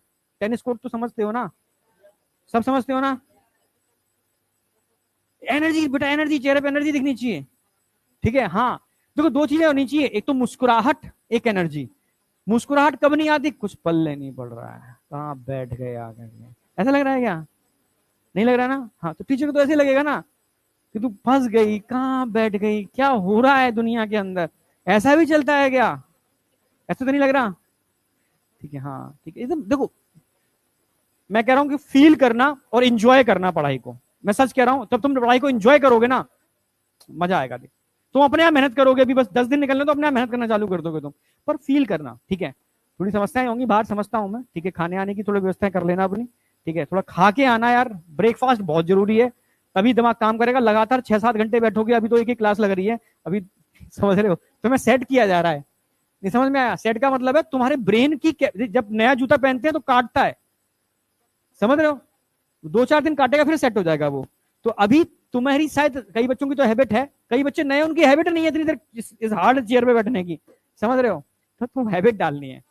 जब तुम एमबीबीएस करना चालू कर दोगे तो तुम्हारी ड्यूटी लगेगी जहां डेड बॉडी रखी जाती है वहां। स्टार्टिंग में निकलोगे, बहुत तेरी बदबू आ रही है यहां से, जैसे तुम्हें ये बोल दिया किसी के सामने, तो तुम्हारी ड्यूटी डबल हो जाएगी वहां पर, ठीक है? इसको ज्यादा बदबू आती है, इसको थोड़ा हैबिट बनाना है, इसको हैबिट डालनी है, तुम्हारी ड्यूटी डबल लगा दी जाएगी, ठीक है? तुमने कहा डर लग रहा है, तो तुम्हारी ड्यूटी डबल हो जाएगी। तुम्हारी इतनी हैबिट डालनी है कि तुम्हारे लिए वो चीजें एकदम कैसी हो जाए, बिल्कुल मतलब फ्रेंडली हो जाए, नॉर्मल हो जाए, ठीक है? तब तुम जाके काम कर पाओगे। तो बस देखो, स्ट्रगल सब जगह है, समझ रहे हो? हैबिट डालने पड़ेगी और अपने को पानी जैसा बनाना पड़ेगा। सर जहां चाहो, जिस बर्तन में डाल दो हम उसी का आकार ले लेंगे, समझ रहे हो? ये हैबिट डाल दो सर, जहां कहोगे वहीं एडजस्ट हो जाएंगे और अपना पूरा फोकस अपने गोल पर रखेंगे। और हमारा कहीं फोकस है ही नहीं, मेरा एक ही गोल है कि मुझे इंडिया के टॉप मेडिकल कॉलेज में जाना है, और फिर वहां दूसरा गोल मेरा, वहां डिसाइड करूंगा वहां मुझे वहां पर टॉप पर रहना है। तीसरा गोल मैं तब डिसाइड करूंगा कि वहां से टॉप कर लूंगा तो फिर अपने दुनिया में कहां पर पहुंचूंगा, टॉप लेवल पर। अब इसका मत सोचो ज्यादा, ठीक है? बस समझ रहे हो ना? हाँ, स्टेप बाय स्टेप गोल बनाओ, छोटे छोटे गोल बनाओ और बड़े। और अभी तुम्हारा गोल इतना है कि सर जो पहला टेस्ट होगा ना, फोड़ के रख देंगे, समझ रहे हो? अगला टेस्ट होगा उसमें फोड़ के रख देंगे। बस ये दिमाग में छोटे छोटे गोल बनाओ, और जब एक गोल तुम्हारा अचीव हो जाए तो पार्टी करो, एंजॉय करो भाई। आज टॉप मारा है क्लास में मैंने, आज पार्टी होगी, नहीं आया क्या? जिससे कि अगले गोल के लिए तुम मोटिवेटेड रहो। तो छोटे छोटे गोल बनाओ, उसको एंजॉय करो, फिर छोटे छोटे गोल बनाओ, उसको एंजॉय करो, और अगले गोल के लिए मोटिवेट रहो, समझ रहे हो? जिसके मार्क्स कम आते हैं तो अगली बार वो कोशिश करेगा ला उसके अगली बार उसके खींच के नीचे डालना है, ऊपर हमें हमें जाना है, नहीं आया क्या? तो ये कंपटीशन होना चाहिए अपनी क्लास के अंदर, ना कि वो वाला कंपटीशन जो हो रहा था अभी, समझ रहे हो? ये चीज दिखनी चाहिए इस क्लास के अंदर। मेरे देखो 2 क्लासें मेरे पास हैं, इन 2 क्लासों से मेरी जो, हम सबकी उम्मीद है कि कहीं ना कहीं टॉप रैंक फूटनी चाहिए, ठीक है? धीरे धीरे सब चीजें अभी आपको एडजस्ट करेंगे, क्योंकि थोड़ा सा समझ रहे हो, नए बच्चे होते हैं तो थोड़ा सा मतलब ये तरीके बैठना, अब तो खुले घूम रहे थे, अब बैठ करके 6 घंटे, और आगे शायद उससे ज्यादा भी घंटे बैठना पड़े, तुम्हें लाइब्रेरी में बैठना पड़े, तुमसे कुछ एक्स्ट्रा सीट्स भी दी जाए तुम्हें, तो थोड़ा सा तुम पक्के हो जाओ धीरे धीरे। जी, जो 10-15 दिन है वो तुम्हारे एंजॉय करने की है, ठीक है? समझ रहे हो? कर लो, बाद में शायद नहीं मिलेगा करने को, तो थोड़ा सा समझ रहे हो ना? हाँ, फिजिक्स पे थोड़ा ज्यादा काम करना है, फिजिक्स पे थोड़ा कर लेना, बाद बाकी का हो जाएगा, ठीक है? चलो वापस आ रहे हैं। तो टाइडल वॉल्यूम का मतलब है धीरे धीरे, मतलब ऐसा वॉल्यूम जो आपकी बॉडी के अंदर एनर्जी क्रिएट करता है, वो टाइडल वॉल्यूम है। टाइडल वॉल्यूम कितना एमएल होता है? 500 ml होता है। 500 ml एयर आप पर ब्रीथिंग इनहेल करते हो और एक्सेल करते हो, इनहेल करते हो और एक्सेल करते हो, ये टाइडल वॉल्यूम है। आपने टाइडल वॉल्यूम ले लिया, ले लो सारे के सारे, इतनी ये टाइडल ले रहे हो भाई? टाइडल नॉर्मल ले लिया आपने, सर ले लिया टाइडल, दिख नहीं रहा है टाइडल, अपने आप टाइडल आ गया। अब टाइडल के बाद जो ले सकते हो फोर्सफुली, टाइडल के बाद जो और ले सकते हो वो क्या है? आपका IRV, समझ रहे हो? IRV उसी का ज्यादा होगा जो अपनी अपनी ब्रीथिंग को होल्ड करने में कैपेबल होगा, समझ रहे हो? तो टाइडल के बाद आप जो ले रहे हो वो आपका IRV है। नहीं, टाइडल ले लिया मैंने, अब मैं क्या करूं, IRB, IRB inspiratory reserve volume, tidal के बाद जो मैं ले रहा हूं, अगर ये टाइडल मैंने ले लिया, ये टाइडल है, ये टाइडल ले लिया, टाइडल निकाल दिया, टाइडल ले लिया, टाइडल निकाल दिया, टाइडल ले लिया, टाइडल निकाल दिया, टाइडल ले लिया, टाइडल ले लिया, टाइडल कितना था, शॉर्ट फॉर्म जरूर याद रखना, टाइडल को हम टीबी बोलते हैं, टीबी, तो टीबी कितना होता है, टीबी, टीबी होता है 500 ml, तो 500 ml टीबी है, टाइडल वॉल्यूम है, जिसको आप लेते हो और निकालते हो। अब मैं आपसे कहूं टाइडल के बाद कितना ले सकते हो बेटा, टाइडल के बाद आपने दम लगाई सर, पूरी फोर्स लगा दी, पूरी दम लगा दी एयर को लेने की, तो टाइडल के बाद कितना और ले सकते हो आप, टाइडल के बाद, टाइडल के बाद जो ले सकते हो वो आपका है I R V, inspiratory reserve volume, IRV कितना होता है, बहुत ज्यादा होता है, 2500 से लेकर के 3000, समझ रहे हो, 2500 से लेकर के 3000 ml, यानी IRV जो होगा आपका 2500 से लेकर के 3000 ml, बहुत होता है, ये होता है आपका IRV। इसमें किसी को कोई डाउट है IRV के अंदर? अब मैं आपसे कह रहा हूं कि IRV निकाल दो, निकाल दिया सर। अब मैं आपसे कह रहा हूं टाइडल भी निकाल दो, सर निकाल दिया टाइडल भी। अब मैं आपसे कहूं टाइडल की बात क्या निकाल सकते हो, भाई आपने जैसे IRV निकाल दिया, अब आपने टाइडल निकाल दिया, अब टाइडल के बाद भी कुछ निकाल सकते हो, एक्सपायरेटरी रिजर्व वॉल्यूम, दम लगा करके फोर्सफुली जो निकाल रहे हो बाहर, वो आपका ERV है, सब निकाल दिया, कुछ बचा ही नहीं सर, मर जाएंगे अब तो, समझ रहे हो, अब इसके बाद तो हम मर जाएंगे, कुछ है बचा ही नहीं, लंग्स खाली कर दिए, लंग्स सिकुड़ गए, कोलैप्स हो गए, अब सर कुछ नहीं कर सकते, पर लंग्स कोलैप्स नहीं होते, फिर भी लंग्स में कुछ होता है, समझाता हूं, जो आपने निकाल दिया, फोर्सफुली जो निकाल दिया, वो क्या है आपका ERV, expiratory reserve volume. ERV कितना होता है, 1000 से, भाई 1200 डायरेक्ट थोड़े ना आएगा, 1 से 11 आएगा, 11 से 12 आएगा, 1000 से 1100 ml, ये आपका ERV है, ERV एक्सपायरेटरी रिजर्व वॉल्यूम, ये आपका टाइडल वॉल्यूम है, ये आपका इंस्पायरेटरी रिजर्व वॉल्यूम है। ये 3 वॉल्यूम समझ में आए या नहीं आए, पीछे बेटा, ये 3 वॉल्यूम समझ में आए, कोई बच्चा ऐसा 3 वॉल्यूम समझ में नहीं आए, टाइडल वॉल्यूम नॉर्मल ले रहे हो, नॉर्मल निकाल रहे हो, नॉर्मल ले रहे हो, नॉर्मल निकाल रहे हो, नॉर्मल ले रहे हो, नॉर्मल निकाल रहे हो, अब इंस्पायरेटरी टाइडल ले लिया, अब टाइडल के बाद फोर्सफुली जो भी ले रहे हो वो आपका IRV है, इंस्पायरेटरी रिजर्व वॉल्यूम है। अब इसको निकाल दिया आपने, टाइडल को भी निकाल दिया, अब टाइडल के बाद जो आप निकाल पा रहे हो, टाइडल के बाद जो निकाल पा रहे हो वो क्या है आपका ERV, दम लगा के निकाल दिया सब कुछ, ERV निकाल दिया, कितना रह गया, जो रह गया वो है रेजिडुअल, रेजिडुअल का मतलब है जो रह गया, समझ रहे हो, रह गया रेजिडुअल, वो निकाला नहीं जा सकता, ये तभी निकलेगा जब अंत होगा, लंग्स खत्म, बॉडी खत्म, समझ रहे हो, ये है R रेजिडुअल वॉल्यूम, कितना होता है 1100, यहां पर है, रट्टा नहीं मारोगे, 1100 यहां पर है तो यहां लिख दोगे 1100, अगला क्या आएगा 1200, 1100 से 1200 जो ml होता है वो आपका क्या होता है, रेजिडुअल वॉल्यूम, समझ रहे हो, जो लंग्स में हमेशा रहता है, रेजिडुअल, रह गया, निकाला नहीं जा सकता, रेजिडुअल वॉल्यूम। ओके, तो 4 वॉल्यूम आपको हमेशा याद रखने, नॉर्मल ब्रीथिंग में ले रहे हो, निकाल रहे हो, निकाल रहे हो टाइडल, टाइडल के बाद जो ले रहे हो IRV, टाइडल के बाद जो निकाल रहे हो ERV, और फिर भी जो रह गया वो RV। इस 4 वॉल्यूम में किसी को डाउट, देख लो, नए बच्चे, नहीं नहीं पक्का, हाँ पीछे बेटा, और मैं पहले ही बोल दे रहा हूं, जितने नए बच्चे हैं, पुराने बच्चों को तो बोल चुका हूं, कोई हेजिटेशन नहीं होनी चाहिए, समझ रहे हो, हेजिटेशन, शर्म, समझ रहे हो, इनको खुट्टी पर टांग के आना है, कहां करके आना है, खुट्टी समझते हो क्या, कमरे में जहां पर कपड़े टांगे जाते हैं वहां पर अच्छे से टांग के बांध के आना है, समझ रहे हो, कमर कस के आना है, कि नहीं आएगा हम 10 बार पूछेंगे, पर निकलेंगे तभी जब तक नहीं आएगा, आएगा, समझ रहे हो ना, मतलब नहीं जो आ रहा है वो आ जाए तभी कमरे से बाहर निकलेंगे, नहीं तो नहीं निकलेंगे, छोड़ेंगे नहीं टीचर को, नहीं आया क्या, ठीक है, और दिमाग में ये भी आना चाहिए, कोई दिक्कत नहीं, पैसे दिए हैं, पूरा सीख के जाएंगे, समझ रहे हो ना, अपना 100% लगाएंगे, टीचर का 100% ले लेंगे, नहीं आया, टीचर तो बड़ा, देखो टीचर बहुत ही रेयर टीचर होते हैं, टीचर अगर देखता है बच्चा अपना 100% दे रहा है तो उसका मन भी नहीं कर रहा होगा ना, तो वो अपना 100% दे के ही जाएगा, ये रियल बता रहा हूं मैं, अगर टीचर वास्तव में जेन्युइन टीचर है। पर हाँ, बच्चा अगर क्लास टू क्लास वेरी करता है, तभी तो पहले कोटा के अंदर, मैं कोटा में था, रीसफलिंग कंसेप्ट होता था वहां पर। रीसफलिंग क्यों की जाती थी? गलत था, पर वो क्या करे, वो मतलब टीचर को लगता था कि यार इस क्लास में 10 बच्चे अच्छे हैं और 100 लोगों की क्लास के अंदर, तो 10 बच्चों का फ्यूचर खराब ना हो जाए, तो उनको उठा के दूसरी क्लास में डाल दिया जाता था। जानते हो रीसफलिंग? हाँ, बैच ए, बैच बी, बैच, ठीक है, अच्छा परफॉर्म करोगे, हाँ उसमें स्टार, लास्ट में एक स्टार बैच बन जाता था। पर कहीं ना कहीं अब देखो, ये चीजें लगती तो अच्छी नहीं है। मैं पेरेंट्स अगर हूँ और अपने बच्चे को मैं भर्ती करा के आ रहा हूँ, किसी डाल के आ रहा हूँ किसी इंस्टीट्यूट के अंदर, और मालूम पड़ रहा है वो बच्चा मेरे उस बैच में पढ़ रहा है जहां सिलेक्शन आना ही नहीं है, तो मैं तो अपना चीटिंग हो रही है ना मेरे से तो ये। हाँ बेटा, हाँ अब तूने पूछा ना, ये अब थोड़ा अंदर से जिज्ञासा जागृत हुई। अब बोलो, अब क्या बोल रहा था, फिर से बोल। इतना स्टोर कह रहे हो ना ये?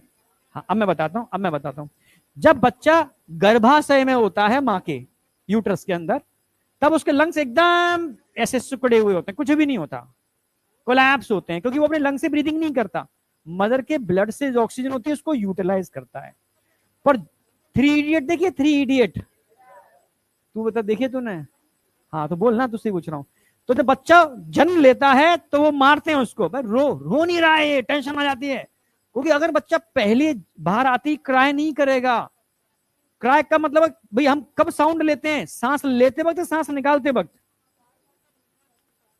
लेते वक्त या निकालते वक्त? लेते वक्त ना, घुमा के देंगे, हाँ यस सर, मुर्गा बनाएंगे अब तुम्हें। 10 दिन का टाइम मिल रहा है, 10 दिन में सुधर जाओ तो मुर्गा बनोगे, समझ रहे हो? लेते वक्त सांस बोल के दिखाओ जरा, लेते वक्त सांस लेते वक्त बोलो, ले पा रहे हो सांस लेते वक्त? बोल पा रहे हो क्या? निकालते वक्त बोल रहे हो। तो बच्चा तभी क्राई करेगा जब वो सांस निकालेगा, उससे पहले उसको डीप ब्रीद लेने पड़ेगी। और जैसे ही बच्चा जितना तेज क्राई करता है उतनी ज्यादा सांस उसने ली होगी, तो जन्म लेते ही पहले वो डीप ब्रीद करता है। जैसी पहली ब्रीद करता है लंग्स एकदम खुलते हैं बड़बड़ा करके, नया क्या? और उस समय जो लंग्स खुलते हैं, समझ रहे हो, उस समय कुछ एयर उस लंग्स की कैविटी को, उसको मेंटेन करने के लिए परमानेंट फेल हो जाती है, जिससे लंग्स अपना शेप ले लेते हैं। जितना शेप में भर गई वो उसकी रेजिडुअल वॉल्यूम में कभी निकलती नहीं है जब तक कि अंत नहीं आता, समझ रहे हो? अंत आने पर ही वो एयर निकल जाती है बाहर, खत्म हो जाती है, ठीक है। उसको रेजिडुअल वॉल्यूम होते हैं, कहते हैं, जो हर समय लंग्स में रहता है, जो लंग्स के आयतन वॉल्यूम को मेंटेन करता है, उसके शेप स्ट्रक्चर को मेंटेन करता है, वो रेजिडुअल वॉल्यूम है। आई या नहीं आई? उसको निकाला नहीं जा सकता, वो ऑलवेज आपके लंग्स में रहता है, जिसके शेप स्ट्रक्चर को मेंटेन करता है। इस बोतल के पानी को फेंकू नहीं, ठीक है, फेंक दूं मैं अगर, समझ रहे हो, और कहूं कि इस बोतल में क्या कुछ एयर रहेगी या नहीं रहेगी? पर जितना उसका आयतन है उतनी एयर तो रहेगी ना इसके अंदर। उस बोतल को खाली करके ऐसा कर दो, ऐसा कर दो, ऐसा कर दो, निकाल दोगे एयर को क्या? एयर तो उसमें रहेगी ना। हाँ, तो ये एक नॉर्मल वॉल्यूम है जो इसका बोतल का, जो इसका स्ट्रक्चर है, वॉल्यूम है, उसको मेंटेन करने के लिए जो एयर उसमें भरी है, वो इसकी, कोई डाउट? क्लियर रहेगा? ठीक है, तो रेजिडुअल वॉल्यूम हमेशा लंग्स में रहता है। 4 वॉल्यूम याद हुए नहीं हुए? अब बारी आएगी कैपेसिटी की। अब देखते हैं तुम्हें क्या समझ में आया, क्या नहीं आया। अब मैं कैपेसिटी की बात करता हूं, क्षमताओं की बात करता हूं। आपसे कहूं कि आपकी इंस्पायरेटरी कैपेसिटी कितनी होगी? इंस्पायरेटरी कैपेसिटी समझते हो? आपके लंग्स में कितना वॉल्यूम आप ले सकते हो, पर टाइडल वॉल्यूम से मेजर की जाती है कैपेसिटी, ठीक है। तो आपको टाइडल वॉल्यूम पर तराजू को नॉर्मल केस में लेके आना, नॉर्मल का मतलब बैलेंस आ गया। अब तुम कितना इन कर सकते हो, कितना आउट कर सकते हो, ये आपकी कैपेसिटी है। तो पहले टाइडल वॉल्यूम पर आ जाओ, रिलैक्स कंडीशन पर। तो टाइडल पर आकर के कितना एयर आप ले सकते हो जरा बताओ भाई। टाइडल पर आ गई तो कितना एयर भर सकते हो टाइडल पर आकर के? आप सिर्फ इतना ही एयर भर सकते हो टाइडल पर आकर के। टीबी प्लस आईआरबी, इतना ही तो एयर भर सकते हो लंग्स में। यहां पर हो, यहां पर हो, इतना एयर भर सकते हो। फिर आप यहां पर आ गए, कितना एयर निकाल सकते हो? टाइडल निकाल सकते हो और ये निकाल सकते हो। निकालने की बारी आएगी तो आप सिर्फ ये निकाल सकते हो और इसके अलावा नहीं निकाल सकते।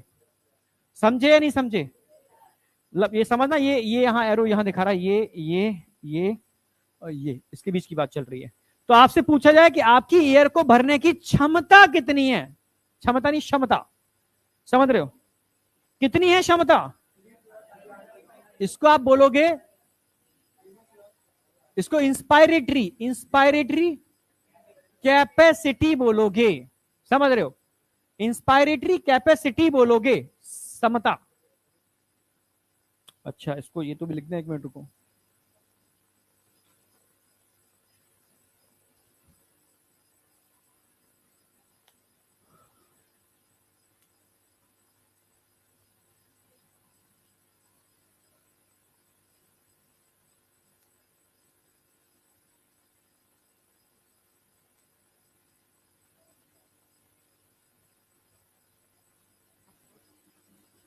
Pulmonary volume and pulmonary capacities. आप समझना, अगर पल्मोनरी कैपेसिटीज क्षमताओं की बात करता हूं तो सबसे पहले बात करूंगा इंस्पायरेटरी कैपेसिटी, आईसी। तो इंस्पायरेटरी कैपेसिटी क्या होगी? आप बोलोगे sir tidal volume plus I R V, ये मेरी एयर को भरने की क्षमता है। और आपसे पूछूं कि टाइडल वॉल्यूम और उसको जोड़ दोगे तो कितना होगा? आई, इसका मैक्सिमम ले लोगे और ये ले लोगे तो 3500 नहीं हो जाएगा? हमेशा मैक्सिमम वैल्यू लोगे, हमेशा कैपेसिटी के अंदर। ये आपकी लेने की क्षमता है, हाँ या ना? पीछे बेटा समझ में आ रहा है ना? हाँ बेटा आ रहा है, ठीक है। अब बात करते हैं आपकी सांस निकालने की, एयर को निकालने की क्षमता कितनी है। अगेन टाइडल पर आ जाओ पहले तो। टाइडल पर आके टाइडल निकालोगे और टाइडल के साथ क्या निकालोगे? ईआरबी निकालोगे, ठीक है। टाइडल के साथ आप ईआरबी निकालोगे तो ये क्या होगी आपकी? Expiratory capacity. तो again tidal volume plus E R V. Tidal volume कितना था? 500। ईआरबी की मैक्सिमम वैल्यू कितनी है? 1100। तो 500 और 1100 कितना हो गया? 1600 हो गया भाई। हाँ बेटा, कौन सा? कौन सी 1900 ml एक्स्ट्रा होगा? हाँ भाई, पहले तुझे कहा ना होगा, ये तो निकाल दी तूने, ये तो पहले निकाल चुका है। अब तराजू को वापस बैलेंस करेगा ना। कहां गया? आ गया सब निकाल निकुल करके टाइटल पर आ गया। अब टाइटल से जोड़ेगा, टाइटल निकालेगा और टाइटल के बाद ये निकालेगा, तो कुछ निकाल नहीं सकता ना। ये तो एडिशनल एयर थी, it is additional volume of air which inspire after title volume. इसको निकाल दो वापस टाइटल पर, नॉर्मल पर जाओ। नॉर्मल पर आके नॉर्मल निकाल पाओगे, उसको निकाल पाओगे। नॉर्मल पर आके नॉर्मल ले पाओगे, इसको ले पाओगे। हमेशा इन आईसी और ईसी नॉर्मल आने के बाद ही मेजर की जाती है, समझ रहे हो भाई? इसको लेने के बाद कितना निकाल सकते हो या इसको निकालने का कितना, ये तो वाइटल कैपेसिटी होगी ना, इसको मेजर नहीं करती। आपको आपको क्या करना है? नॉर्मल आना है। नॉर्मल आने का मतलब आप नॉर्मल में टाइडल ले सकते हो और आईआर भी ले सकते हो। नॉर्मल आना है, टाइडल निकाल सकते हो, ईआर भी निकाल सकते हो, और तो कुछ निकाल ही नहीं सकते। आई या नहीं आई? हाँ, तो कितना आ गया? 1600 आ गया ना। इन दो में किसी को कोई डाउट है? अब एनसीईआरटी बोलती है वाइटल कैपेसिटी, जो आपकी वाइटलिटी आपके जीवन के लिए जरूरी है। इसको इस तरीके से बनाओगे, चाहे घर बनाओ चाहे अभी बनाओ, हॉरिजॉन्टल पेस कर लेना, प्रॉपर तरीके से स्केल से लाइनें खींचना, ठीक है। बीच में प्रॉपर तरीके से उसको बनाना है ड्रॉ करके। हाँ, इधर लिखना वॉल्यूम, उधर लिखना कैपेसिटी। मतलब एकदम नोट्स ऐसे बनाना कि समझ रहे हो ना, वो तुम्हें बुलाएं कि आ तू मुझे पढ़, और तुम क्या कहोगे? ना फिजिक्स पढ़ूंगा मैं। तो कितना भी अच्छा हो जाए मैं पढ़ूंगा फिजिक्स। नोट्स कहेगा आगे तुझे हम ही से काम पड़ेगा सिलेक्शन के बाद, समझ रहे हो ना? नो डाउट काम पड़ेगा। ये रजिस्टर तुम्हारा एमबीबीएस के लास्ट प्रॉफ तक तुम्हारे साथ देगा, और हो सकता है तुम्हारा ये साथ बहुत आगे भी दे, समझ रहे हो? समझ रहे हो ना? हाँ, तो कई बहुत सारे बच्चे ऐसे हैं जो एमबीबीएस कर रहे हैं और पढ़ा भी रहे, ठीक है, फर्स्ट प्रॉफ में पहुंच गए, थोड़ी मतलब घर की स्थिति नहीं है इतनी अच्छी, तो वो 1 घंटे पढ़ा करके अपना वो 40-50 हजार रुपए कमा लेते हैं, ठीक है। हम भी उनकी हेल्प कर देते हैं कहीं ना कहीं, इसमें उसमें कहीं ना कहीं, ठीक है, इधर जोड़ करके उधर जोड़ करके नहीं अटैच करके, इससे कि उनका वो पढ़ाई भी चलती रहे, घर की जो कंडीशन है वो भी सही हो जाए, समझ रहे हो, सब चीजें मतलब ठीक ठाक बैलेंस हो जाए। तो ये आर्ट है, ठीक है, समझ रहे हो? तो इसको एक अच्छी तरीके से नोट्स बनाओ, तो तुम्हारे एमबीबीएस के टाइम पर भी काम आएंगे, और वहां तुम जब जूनियर को पढ़ाओगे तो तुम्हें पढ़ाना भी पड़ेगा भाई, पढ़ने के साथ साथ पढ़ाना भी पड़ता है, ठीक है। हाँ, तो तुम्हें वहां हेल्प मिल जाएगी। हाँ बेटा, हाँ हाँ है, मैं तो क्या समझा रहा, कौन पूछ रहा था मुझसे अभी? हाँ, इसको यही तो अलग अलग समझाऊंगा मैं। तो उस समय के संग थोड़ा बहुत परिवर्तन होगा, ठीक है। हर साल नीट के पैटर्न में जो चेंज आ रहा है उसमें थोड़ा बहुत चेंज करेंगे हम लोग। जो टॉपिक डिलीट हो गए तो डिलीट हो गए, ठीक है। जो डिलीट नहीं हुए हैं उनको हम मॉडिफाई कर रहे हैं। मतलब जैसे अब इस बार जो नीट ने पूछा, समझ में आया यार इस तरीके से पूछ रहा है, अब तो ये कुछ चेंज करना पड़ेगा। इस बार उसने ऐसा किया, अब ऐसा करना पड़ेगा, ठीक है। क्योंकि सबकी चाहत ये होती है टीचर की मेरे सब्जेक्ट के अंदर नीट में एक भी क्वेश्चन बाहर ना जाए। जैसे इस साल जूलॉजी में बच्चा पता है ना फुल में से फुल लेकर के आया है, बहुत बच्चा, समझ रहे हो ना। मतलब अब मैं मैसेज दिखाऊं तो भरा पड़ा है, समझ रहे हो। जूलॉजी में फुल में से फुल लेकर के आया है, एक क्वेश्चन आउट नहीं, समझ रहे हो। तो खुशी नहीं मिलेगी मुझे क्या? मजा आ गया, ठीक है, नाम रोशन कर दिया भाई, समझ गया ना मेरी बात। तो उसके लिए हम खुद ही बैलेंस करते हैं क्या कराना है क्या नहीं कराना, क्योंकि मेन प्रायोरिटी होती है कम से कम कराओ, सेलेक्टिव कराओ, समझ गया ना मेरी बात। एक एम्स का डॉक्टर, एक नॉर्मल डॉक्टर। नॉर्मल डॉक्टर हर बीमारी की दवा देगा तो पर्चे को भर देगा दवाओं से, दवाएं तो सही हो जाएंगी पर दवाओं का साइड इफेक्ट होगा, इसी दवा खाओगे बढ़ जाओगे भाई, ठीक है, बीमारियां सही हो जाएंगी, ठीक है। और एक एम्स का डॉक्टर होगा सिर्फ 2 दवाएं देगा, एक मल्टीविटामिन जोड़ देगा साथ में सप्लीमेंट्री के लिए, पर बड़ा काम करती है वो सप्लीमेंट्री, ठीक है, वो अकल का काम करता है वो, समझ रहे हो। और एक मेन मेडिसिन देगा तो यूं ही चुटकियों में सही हो गए। तुम्हें लगेगा जरूर 5,000 रुपए फीस ले ली, 2 गोली लगी इसने, वो बढ़िया था हमारा नुक्कड़ वाला डॉक्टर, ठीक है, 50 रुपए लेता था 10 गोलियां लिखता था, समझ रहे हो, वो मेहनत करता था गोलियां लिखने में। तो कौन सा डॉक्टर अच्छा है? समझ में आया, एम्स वाला, नुक्कड़ वाला नहीं। ये मैं कहां से सीखा, मैं जब दिल्ली में था तो साउथ एक्स के अंदर आकाश में था मैं, ठीक है, स्टार्टिंग मैंने वहीं से की थी। तो वहां 2 टाइप के बैच बनते थे, वीक डे और वीकेंड। जानते हो वीक डे वीकेंड? वीकेंड के बैच होते थे सैटरडे संडे, वीक डे के बैच होते थे ओनली हफ्ते में 4 दिन। अपने बिहार से भी बहुत सारे पेरेंट्स मतलब बच्चों को लेके आते थे, मतलब टॉपर्स बच्चे को ढूंढते थे कहाँ जाए बिहार में। उस समय 2011-12 की बात है, इतनी फैसिलिटी नहीं थी यहाँ पर, यहाँ के लोगों को मजबूरी बाहर ही निकलना पड़ता था, ठीक है। अब धीरे धीरे दुनिया बिहार में आ रही है, स्पेशली पटना में आ रही है, पूरी दुनिया मूव कर रही है, समझ रहे हो ना। तो हाँ, अब धीरे धीरे चीजें नेटवर्क भी क्या, हाँ मेट्रो भी आ रहा है अब, मतलब हाँ नहीं नेटवर्क का क्या हो गया, हाँ तो मतलब मेट्रो भी आ रही है धीरे धीरे। अपना पटना अब किसी से कम नहीं रहेगा, बस एक टॉप अंडर 1 वाली रैंक और दे दो, बच्चा निकाल रहा है, बिहार का बच्चा ही निकाल रहा है, समझ रहे हो। पर दूसरी जगह से निकाल रहा है वो, यहां से नहीं निकालता। तो उम्मीद है तुम लोगों से, बस तुम ऐसी हरकतें ना करो तो निकल जाएगी। और बस वही क्या करूं यार, बुरा सा लगता है मुझे, ठीक है। वो इशारा उधर क्यों कर रहा है भाई, यही था क्या? सब तेरी तरफ इशारा कर रहे हैं भाई, हैं? मिला हुआ है ना, तभी सारा चल रहा है। चलो खैर कोई नहीं, अब नहीं करोगे कोई भी, ठीक है, समझ रहे हो ना। हाँ ठीक है, तो सीधी सी बात है, चीजें सही चल रही हैं, तुम उसको और अच्छा करना है तुम्हें, ठीक है। 2 चीज समझ में आई, किसी को भी डाउट है इनके अंदर? अब मैं कह रहा हूं कि गहरी सांस लो, अब तुम कितनी एयर निकाल सकते हो, मैक्सिमम एयर निकालो। अब जो तुम निकाल रहे हो ना लेने के बाद, वो क्या है? Vital capacity. या लेने के बाद जितनी मैक्सिमम निकाल सकते हो, या निकालने के बाद मैक्सिमम कितनी आप ले सकते हो। तो ये maximum in and maximum out, sorry maximum in and maximum out. नीचे से ऊपर जा रहे हो तो ले रहे हो, ऊपर से नीचे आ रहे हो तो निकाल रहे हो। इसके अलावा तुम और कुछ कर सकते हो क्या? इससे ऊपर या इससे नीचे जा सकते हो? ये आपकी वाइटल कैपेसिटी। तो एनसीईआरटी ने दोनों तरीके से बोला है। एनसीईआरटी ने बोला है कि volume of air which forcefully inspire after forceful expiration. Forceful expiration कर दो, नीचे आ गए, अब तुम कितनी गहरी सांस भर सकते हो, गले तक नहीं आया गया, वो क्या हो गया आपका वाइटल कैपेसिटी। या गले तक भर लो, अब कितनी मैक्सिमम निकाल सकते हो, वो आपका क्या हो गया वाइटल कैपेसिटी। तो एनसीईआरटी ने दोनों तरीके से बोला है, ठीक है। Volume of air which forcefully inspire after forceful expiration, या volume of air which forcefully expire after forceful inspiration. कोई डाउट?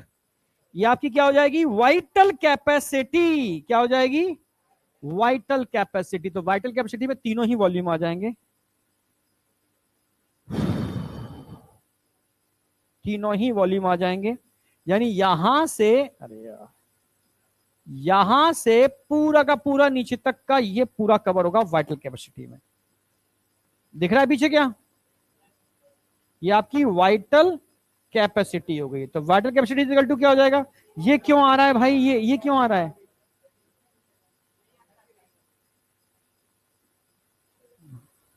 करना पड़ेगा इसका। अच्छा ये कर देते ना। अरे हाँ सही। अरे भाई ऐसा कैसे हो गया?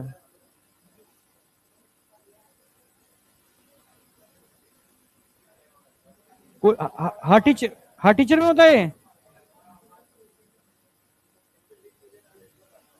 चलो ठीक है। अच्छा तो क्या हो गया? टाइडल वॉल्यूम हो गया।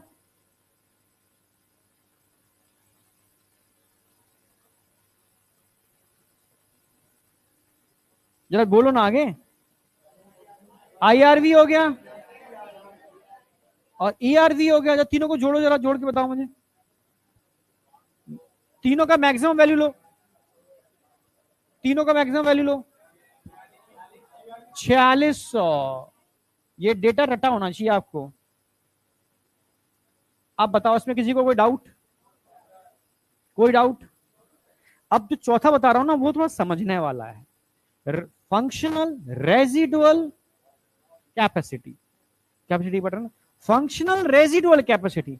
फंक्शनल का मतलब होता है जो आप सांस ले रहे हो और निकाल रहे हो। इस समय सब एयर ले रहे हो निकाल रहे हो।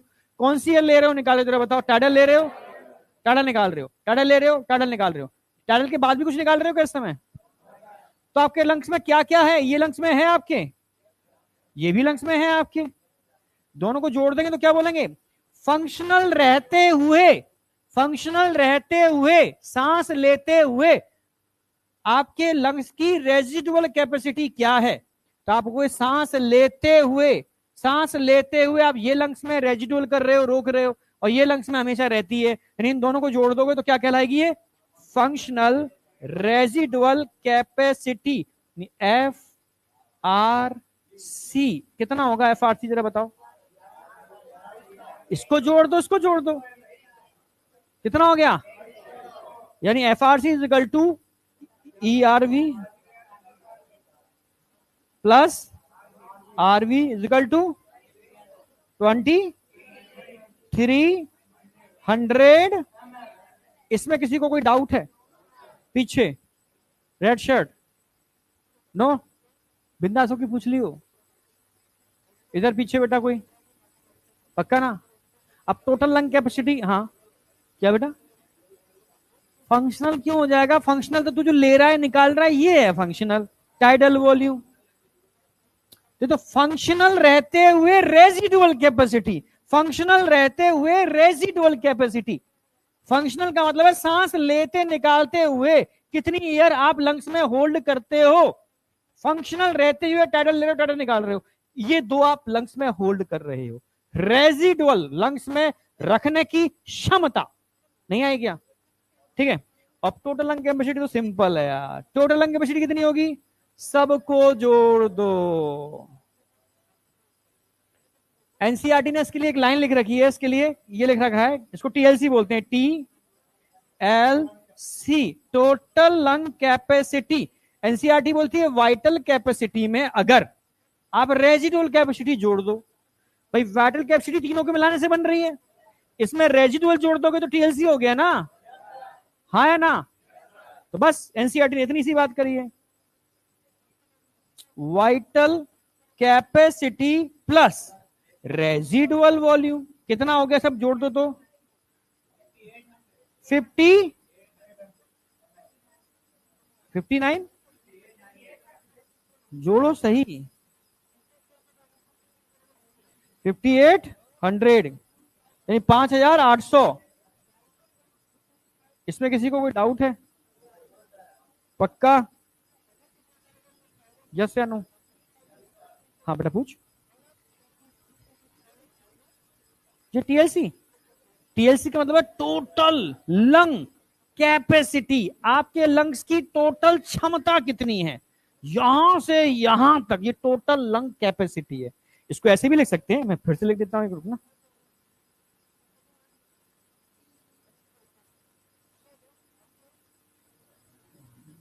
अरे ये क्या हो गया? E R V plus R V. तो ऐसे लिख सकते हो TV plus IRV plus ERV plus RV, चारों को जोड़ दो। हाँ, इन तीनों को मिलाने से हम क्या बोलते हैं, तीनों को मिला दो तो क्या बोलते हैं, वाइटल कैपेसिटी प्लस RV। एक ही तो बात है। आप ऐसे भी बोल सकते हो वाइटल कैपेसिटी प्लस RV, आप ऐसे भी बोल सकते हो, चारों को जोड़ दो। ठीक है, एनसीईआरटी ने दोनों ही दे रखे हैं, ऐसे भी दे रखा है, ऐसे भी दे रखा है। अभी तो मैं एनसीईआरटी की लाइन टू लाइन लेके चल रहा हूं। ठीक है, आप बताओ इसमें किसी को डाउट इन चारों के अंदर? पूछेगा नहीं, पर फिर भी मैं मान के चल रहा हूं, टिल्ट कर दिया क्वेश्चन। उसने कहा कि अगर अगर रुको, जैसे उसने यहां पूछा ना वीसी में आरबी जोड़ दो क्या होगा, अगर मैं कहूं टीएलसी में से अगर मैं वाइटल कैपेसिटी निकाल दूं तो क्या बचेगा, समझ गए? ऐसे पूछ सकता है, या ऐसे पूछेगा कि अगर अगर अगर इंस्पायरेटरी कैपेसिटी में मैं एफआरसी जोड़ दूं तो क्या बनेगा, इंस्पायरेटरी कैपेसिटी में एफआरसी जोड़ दूं क्या बनेगा? हाथ उठाओ, पहले हाथ उठाओ, कितने बताएंगे? इंस्पायरेटरी कैपेसिटी में अगर मैं एफआरसी जोड़ दूं तो क्या बनेगा? सही बोल रहे हैं टीएलसी? किसके समझ में नहीं आया? जिनके हाथ उठे समझ में आया? नहीं आया ना, मैं समझाऊंगा। ठीक है, इसीलिए तो बैठे हैं। अगर मैं तुमसे कहूं आईसी इंस्पायरेटरी कैपेसिटी, यहां तक होगी ना, इसमें आरवी जोड़ दूं, आर एफआरसी, एफआरसी तो नीचे वाले दोनों से मिलती है, नीचे वाले दोनों के अंदर ये दोनों जोड़ दूं, यानी ऐसे कहूं मैं यही दिखाता हूं। ठीक है, एक तो हो गया आईसी, आईसी में ऊपर वाले दोनों वॉल्यूम आ गए।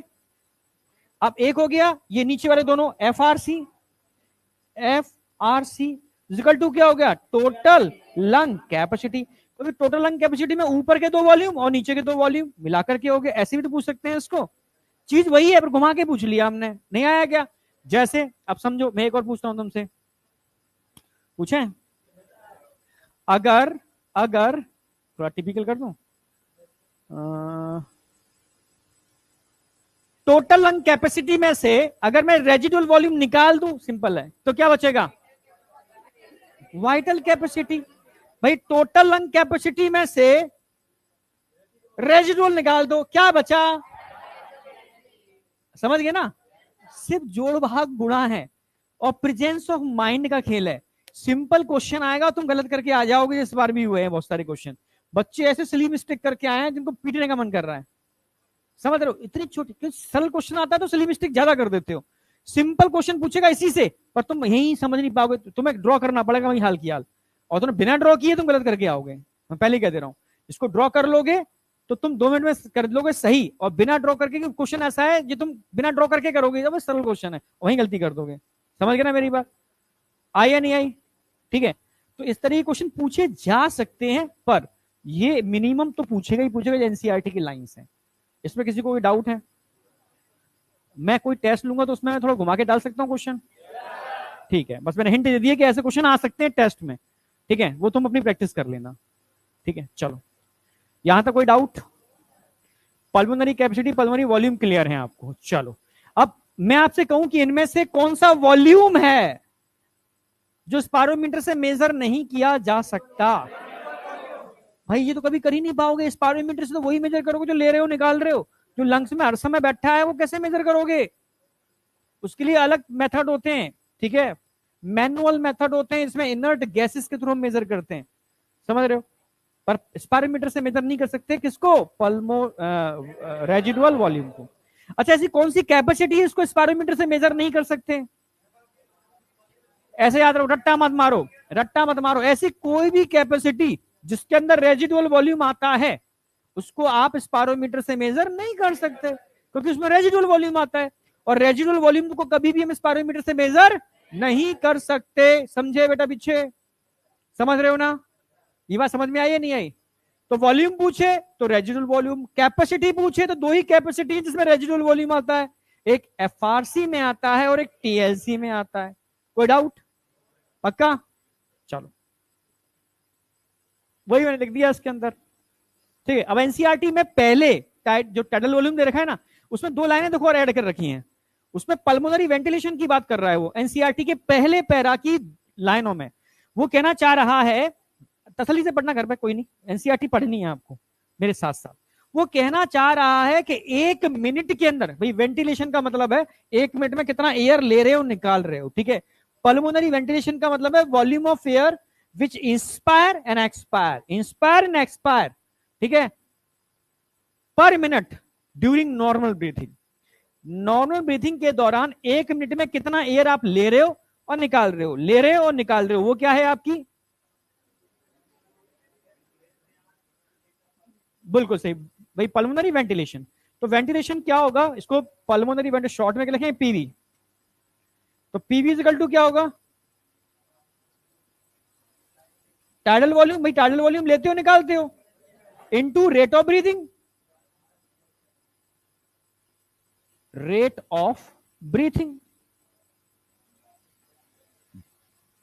हाँ है ना भाई, 500 ml तुम लेते हो निकालते हो एक बार में, पर एक बार में कितनी बार एयर लेते हो निकालते हो, 12 से, पहली रेट ऑफ ब्रीथिंग 12 से 16 होती है, गुणा करो उसमें कितना बैठ रहा है, 6000 से 8000 लीटर, नहीं ml, बिल्कुल सही। हाँ अगर लीटर में पूछेगा तो, लीटर में पूछेगा तो 6 से 8 लीटर पर मिनट। अब यहां तक कोई डाउट, ये समझ में आया नहीं आया? अब आपकी एनसीईआरटी पूरी एकदम बहुत अच्छी तरीके से हो जाती है, घुमा के टिल्ट करके क्वेश्चन पूछेगा तब भी आप कर पाओगे। एक क्वेश्चन आपका नीट का पक्का है, खा के आए हो तुम, खा के आ रहे हो ना सारे के सारे ब्रेकफास्ट करके। एक ये सुस्त बैठा है, इसकी शक्ल सी दिख रही है मुझे, नहीं खा के आया यार, तुम कुछ करो यार, ऐसे नहीं मजा आएगा। घर पे एक लड्डू बनता है, लड्डू, जितने पेरेंट्स आए सबको बोल दिया है मैंने, वो लड्डू सबको मतलब बनवा के लाना है, समझ रहे हो? लड्डू कैसा बनता है पता है? आटा, आटा, और आटा भी ऐसा वाला नहीं लोगे, मल्टीग्रेन आटा लोगे जिसमें रागी होगी, फौलादी बनाती है रागी, समझ रहे हो, जिसमें चना होगा, रागी होगी और सब चीजें होंगी, ठीक है, जौ चना रागी, सत्तू बहुत, यहाँ का सत्तू तो क्या देसी बहुत तगड़ा है, ठीक है। अच्छे से उस आटे को भूंज लोगे, ठीक है, देसी घी में, गाय का देसी घी, समझ रहे हो ना, बहुत टेस्टी बनेगा। फिर उसके अंदर सफेद मिर्च आती है, आंखों के लिए दिमाग के लिए बहुत तेज होती है, काली मिर्च होती है ना, ऐसे सफेद कलर की होती है, व्हाइट आती है, जो ब्रेन और आइस के लिए ही स्पेशली होती है, वो अच्छे से पीस के उसमें डाली जाएगी देसी घी में, ठीक है। ड्राई फ्रूट्स आपके अकॉर्डिंग जो आपको अच्छे लगते हो वो डालेंगे, घी इतना होगा, समझ रहे हो, कि वो लड्डू बन जाए। समझ, सुबह खाली पेट वो लड्डू खाना है बस, और 4 बादाम भीगे हुए खाने, ये आपकी रूटीन डाइट में होगा, चाहे कुछ भी करो। उसके लिए आपको इंतजार नहीं करना है, आंखें खोलनी है, ब्रश करना है, एक लड्डू निकालना है, और 4 भीगे हुए बादाम को चबा चबा के छिलका हटा करके चबा के खा के आप पानी पी के आ जाना है। समझ, इतना तो करना ही करना है, एडिशनल कुछ अगर मिल जाए आपको तो और अच्छी बात है, इतना मिनिमम आपको खाना है। इसके लिए आपको वेट नहीं करना है किसी का, कि खाना बना नहीं बना, दलिया बना नहीं बना, वो दलिया खा के आओगे तो और अच्छा रहेगा। दलिया समझते हो क्या? हाँ, और कुछ भी ना, सत्तू पचाना बड़ा टिपिकल काम है पढ़ाई के लिए। सत्तू का मतलब है चना एकदम बहुत तगड़ा वाला, और यहाँ बैठोगे तो सारा जो ब्लड है ना सत्तू को बचाने में लग जाएगा, और तुम सोओगे और आंखें सर भारी रहेगा। तो सत्तू कौन खाता है? सत्तू मजदूर खाता है, समझ रहे हो ना, मजदूर का मतलब तो बहुत मेहनत करता है फिजिकल, वो सत्तू वही बचा पाता है, उसको सत्तू ही चाहिए, ताकत उसको वहीं से मिलेगी। तुम सत्तू खाओगे तो सोओगे। तुम बायोलॉजी के स्टूडेंट हो ना, सत्तू में क्या, सत्तू एक सुपर प्रोटीनियस डाइट, और प्रोटीन डाइजेशन में बहुत टाइम लगता है भाई, और तुम मेंटली काम कर रहे हो, फिजिकली काम नहीं कर रहे, समझ रहे हो? यहाँ के बैठते हो तो तुम ऐसी डाइट लेनी है इजीली डाइजेस्टेबल हो, ठीक है, और आपको एनर्जी दे पूरी ड्यूरेशन के अंदर, नींद ना आने दे। तो साथ में आप नारियल पानी ले सकते हो, साथ में कोई फ्रूट्स ले सकते हो, ग्लूकोज ले सकते हो, ग्लूकोज नहीं लेना है, ठीक है, ग्लूकोज ये मरीज थोड़ी ना है, ठीक है, बनाना ले सकते हो, कोई भी जो तरबूज खरबूज चल रहे हैं आज की डेट में, कोई भी, खीरा, खीरा ताकत नहीं देता है पर खीरा जरूरी है। सुबह के टाइम आपको एनर्जी वाली चीज चाहिए यार, मुझे तुम्हारे चेहरों पर एनर्जी चाहिए, नहीं आई? समझ गया ना? हाँ थोड़ा सा करो। तुम लोग क्या, दुनिया का हर इंसान क्या करता है, काम पर फोकस कर रहा है पर शरीर पर फोकस नहीं कर रहा। काम शरीर से ही लेना है, पढ़ तब पाओगे जब तुम्हारा ब्रेन अच्छा काम करेगा। सर में दर्द हो रहा तुम पढ़ लोगे, पेट में दर्द हो रहा तुम पढ़ लोगे, नहीं पढ़ पाओगे ना। ये समझना पड़ेगा इस चीज को, ठीक है। इतना खर्च कर रहे हो तो थोड़ा खाने पीने में कर लेना यार, पर सस्ते के चक्कर में समोसा मत खा लेना। होता है यार, मैं तुम्हारी उम्र पे था यही करता था कि 10 रुपए जब मैं पढ़े हैं, भूख बहुत तेज लग रही है, अब भूख मिटाई कैसे जाए, 10 रुपए में कुछ आएगा तो नहीं, 2 समोसे मिल जाएंगे, 2 समोसे खा करके अब शाम तक भूख नहीं लगेगी। अब मैं तब की बात कर रहा हूँ ना, तब 75 पैसे का भी समोसा आता था कैंटीन में। तो ऐसा मत करना, इसके साइड इफेक्ट बहुत होते हैं यार, वो मैंने भुगते हैं, ठीक है। प्लीज रिक्वेस्ट है, अच्छा खाना, ठीक है, जिससे समझ रहे हो दिमाग दुरुस्त रहे। आगे बढ़ रहा हूं, यहां तक किसी बच्चे को डाउट नहीं है, मान के चल रहा हूं। अगर हम बात करते हैं एक्सचेंज ऑफ गैसेस, अरे हो जाएगा, थोड़ा टाइम दे दो, 15 एक्सचेंज ऑफ गैसेस में टाइम नहीं लगता ज्यादा, बस तुम ध्यान से सुनो, ठीक है, रिलैक्स होकर के, ठीक है। भाई तुम इस कमरे में बैठे हो, ऑक्सीजन ज्यादा है कम है? थोड़ा गेट खोल दूं, बाहर निकलोगे तो किससे क्या होगी, ज्यादा होगी कम होगी यहां से? और बिल्कुल बाहर निकल जाते हैं तो अगर CO2 के लेवल की बात करता हूं तो इस कमरे में ज्यादा है कम है? बाहर के कॉरिडोर में और बाहर निकल जाते हैं। इसमें किसी को कोई डाउट है? पहले ये बताओ, पक्का? ये अगर कंसेप्ट समझ में आ गया तो कुछ है नहीं इसके अंदर। आया नहीं आया? यानी तुम इस कमरे के अंदर कंटिन्यू ऑक्सीजन को क्या कर रहे हो और क्या बाहर निकाल रहे हो? यानी इस कमरे में CO2 का पार्शियल प्रेशर, ऑक्सीजन का पार्शियल प्रेशर, क्योंकि तुम यूज कर रहे हो। ऑक्सीजन कम है क्योंकि तुम यूज कर रहे हो, इसलिए गेट खोलोगे तो बाहर से ऑक्सीजन क्या करेगी, तुरंत अंदर आएगी। क्यों? क्योंकि तुम उसको यूटिलाइज कर रहे हो। नहीं आया क्या?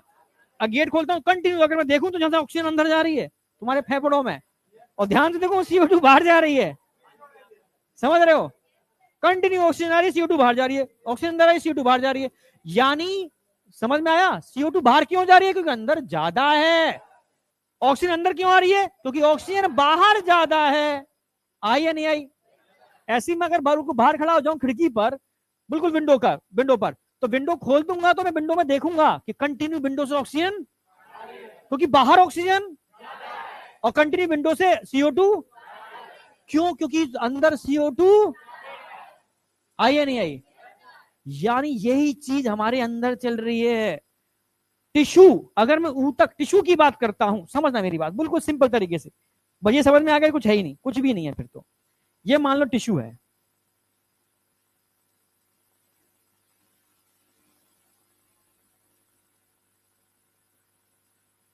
ये टिश्यू है, सेल दिख रहे हैं? सेल के अंदर कंटिन्यू आप क्या कर रहे हो, ऑक्सीजन को। तो अगर मैं कहूं कि सेल के अंदर ऑक्सीजन का पार्शियल प्रेशर कम होगा या ज्यादा, पार्शियल प्रेशर ऑफ ऑक्सीजन अंदर कम होगा या ज्यादा, पार्शियल प्रेशर ऑफ CO2 की बात करूं कम होगा ज्यादा। ये आपको थोड़ा डेटा याद रखना है। ऑक्सीजन का पार्शियल प्रेशर कम यानी 40 होता है, CO2 का पार्शियल प्रेशर ज्यादा यानी 45 mmHg इसकी यूनिट होती है, पारे से नापते हैं। समझ रहे हो ना? ये हमेशा टिश्यू के अंदर होता है ऐसा। कोई डाउट? मान लो ये फेफड़े हैं आपके, लंग्स, ये वही मनुष्य है, वही मनुष्य जो तुम सदियों से पढ़ते आ रहे हो, समझ रहे हो? और ये इसके फेफड़े हैं, समझ गए ना मेरी बात? ये मनुष्य जब बाहर से ऑक्सीजन लेता है, तो ये आप जानते हो, बचपन से पढ़ते आते हैं कि एटमॉस्फेयर के अंदर ऑक्सीजन भी होती है, CO2 भी होती है, नाइट्रोजन भी होती है। आप समझ रहे हो? पर नाइट्रोजन का हमारा कोई रोल नहीं है, ऑक्सीजन और CO2 का रोल है, क्योंकि नाइट्रोजन यहां से विस्तृत नहीं होती। तो हम ऑक्सीजन और CO2 पर बात करें तो ऑक्सीजन का पार्शियल प्रेशर कितना होता है, 159। CO2 का पार्शियल प्रेशर कितना होता है, 0.3 mmHg। मैं बार बार नहीं लिख रहा क्योंकि हमेशा पार्शियल प्रेशर को mmHg में नापते हैं। तो ये वो ऑक्सीजन और CO2 है जो आप क्या कर रहे हो, अपने रेस्पिरेटरी ट्रैक में ले रहे हो, यही तो ले रहे हो आप। इसमें कोई डाउट है किसी को? पर जैसे ही ये विंडो से अंदर आती है, बाहर की कॉरिडोर के अंदर आकर के ऑक्सीजन का पार्शियल प्रेशर पहले से क्या हो जाएगा, कम। अंदर आते ही ऑक्सीजन का पार्शियल प्रेशर कितना हो जाएगा, कम। CO2 का पार्शियल प्रेशर पहले से कितना हो जाएगा, ज्यादा। क्लियर है? कम का मतलब कितना हो गया यहां पर 104, ज्यादा का मतलब कितना हो गया 40 या 45, 45 ज्यादा, 45 से 40, सॉरी आप रुको, अभी 45 यहां होगा, यहां से 40 आएगा, आप समझ, मतलब इससे इससे ज्यादा होगा, अब इससे लेके चल रहे हैं ना, अब इससे ज्यादा इससे कम, अंदर आते ही क्या हो गया, यानी इस कॉरिडोर की बात कर रहा हूं, इस कॉरिडोर के अंदर CO2 बाहर से कम होगी या ज्यादा, बाहर से ज्यादा होगी भाई, बाहर से ज्यादा होगी, CO2 बाहर से ज्यादा होगी भाई, क्या कर रहा है तू, समझ गया ना मेरी बात, अंदर से कम होगी, अंदर समझ रहे हो, तुम निकाल रहे हो तो यहां से खिसक के यहां पहुंच जाएगी, कम हो गई और बाहर निकल गई और कम हो गई, समझ गए ना, पर ऑक्सीजन बाहर से कम होगी, समझ रहे हो, कंटिन्यू तुम यूटिलाइज कर रहे हो, समझ गए ना मेरी बात, ये विंडो ही है, कोई डाउट। अब ये आप जानते हो, ये आप जानते हो यहां जो ब्लड आ रहा है वो डीऑक्सीजनेटेड ब्लड है, कोई डाउट, यहां से जो ब्लड जा रहा है वो ऑक्सीजनेटेड ब्लड है, ऑक्सीजनेटेड ब्लड है, यस या नो, डीऑक्सीजनेटेड ब्लड की अगर बात करता हूं तो ग्रीन कलर से दिखा रहा हूं, तो नो डाउट यहां पर पार्शियल प्रेशर ऑफ ऑक्सीजन और पार्शियल प्रेशर ऑफ CO2, भाई डीऑक्सीजनेटेड ब्लड है, ये कम होगा 40, ये ज्यादा होगा 45, हाँ ये ऑक्सीजनेटेड है तो यहां पर ऑक्सीजन ज्यादा होगी 95, CO2 कम होगी यानी 40, और हमेशा जो विसरण की प्रक्रिया, डिफ्यूजन की जो प्रक्रिया होती है वो डीऑक्सीजनेटेड ब्लड, और समझ रहे हो यहां से ऑक्सीजन कहां चली जाएगी, यहां से CO2 कहां चली जाएगी, यस या नो, भाई आप लंग्स में एयर ले रहे हो तो आपका जो डीऑक्सीजनेटेड समझते हो क्या, अशुद्ध रक्त बोल देते हैं लोग इसको, क्योंकि ऑक्सीजन कम होती है, वो लंग्स में जा रहा है, वहां पर डिफ्यूजन की प्रक्रिया चल रही है, हाँ है ना, और डिफ्यूजन के बाद जो ब्लड बन रहा है वो ऑक्सीजनेटेड ब्लड है, इसमें कोई डाउट है किसी को, ये वाली बात बताओ, सबको पीछे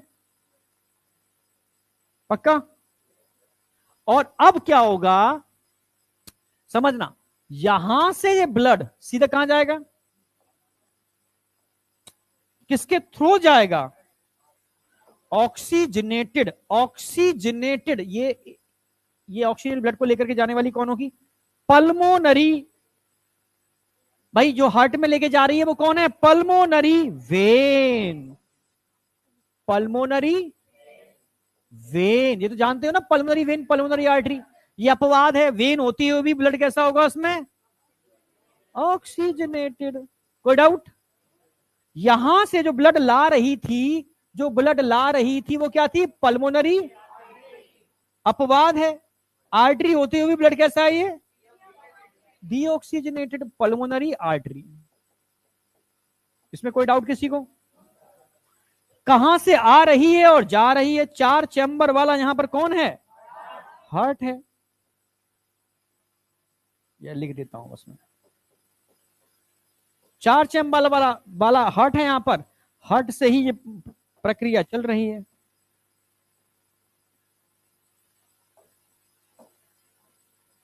कोई डाउट, जहां तक क्लियर है।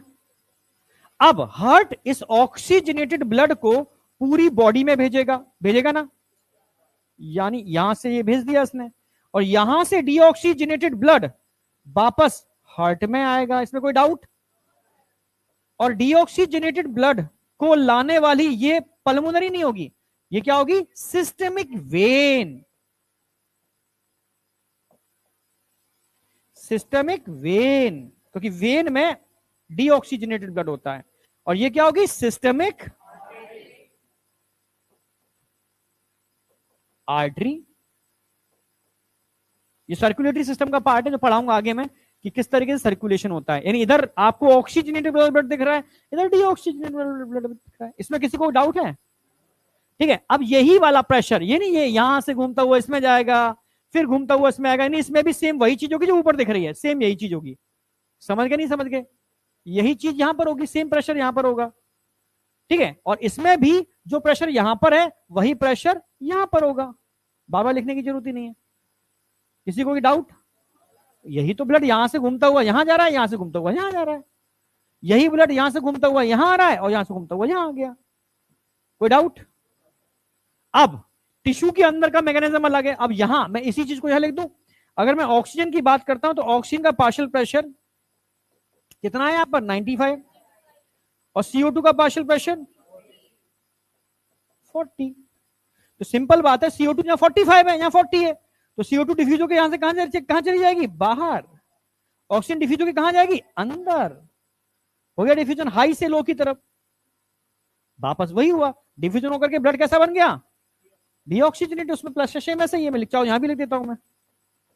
Partial pressure of oxygen 40, partial pressure of CO2 45।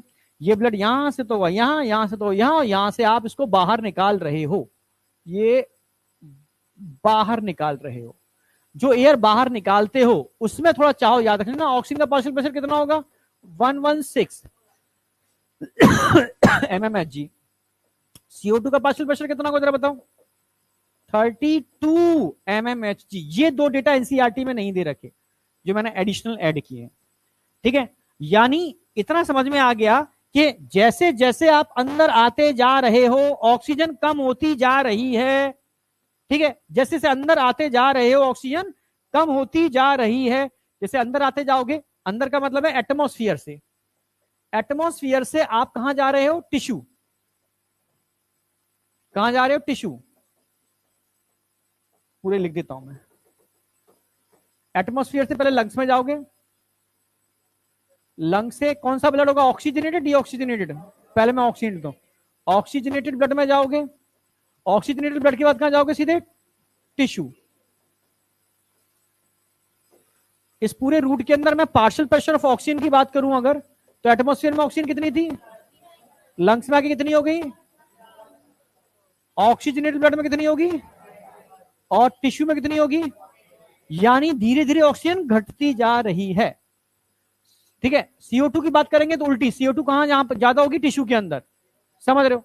अगर पार्शियल प्रेशर ऑफ CO2 की बात करता हूं तो CO2 टिश्यू में कितनी होगी? CO2। अब ब्लड कौन सा आएगा? Oxygenated, deoxygenated? ठीक है, तो डी ऑक्सीजनेटेड ब्लड में CO2 कितनी होगी जरा बताओ?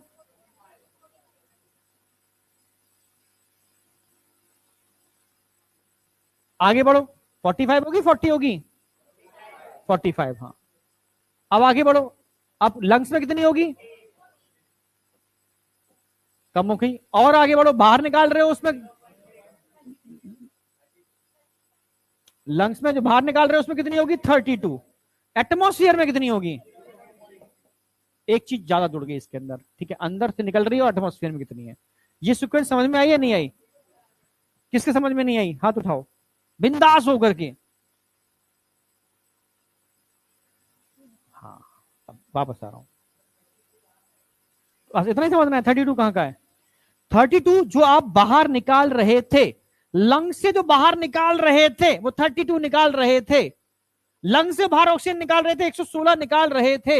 एक बार सीपीएमटी में क्वेश्चन आया है, माउथ टू माउथ रेस्पिरेशन, यदि किसी इंसान की सांस रुक जाती है, ठीक है, और बाहर का केस है, बाहर का केस का मतलब ऐसा केस है वहां वेंटिलेटर नहीं है, तो आपको अपनी बॉडी को वेंटिलेटर बनाना पड़ेगा। ठीक है, उसके माउथ में माउथ लगा करके पूरी फोर्स एयर डालोगे अंदर। अभी देखो डिस्कवरी पे देखा था मैंने, टर्टल कछुआ जाल में फंस गया था, बेचारे की सांस नहीं आ रही थी, तो डिस्कवरी की टीम ने गया कछुए के माउथ को अपने माउथ में लगाया, पूरी दम लगा कर उसके लंग्स में एयर भरना चालू कर दी, ऑक्सीजन डालना चालू कर दी। वेंटिलेटर का काम यही तो होता है, ऑक्सीजन डालना अंदर।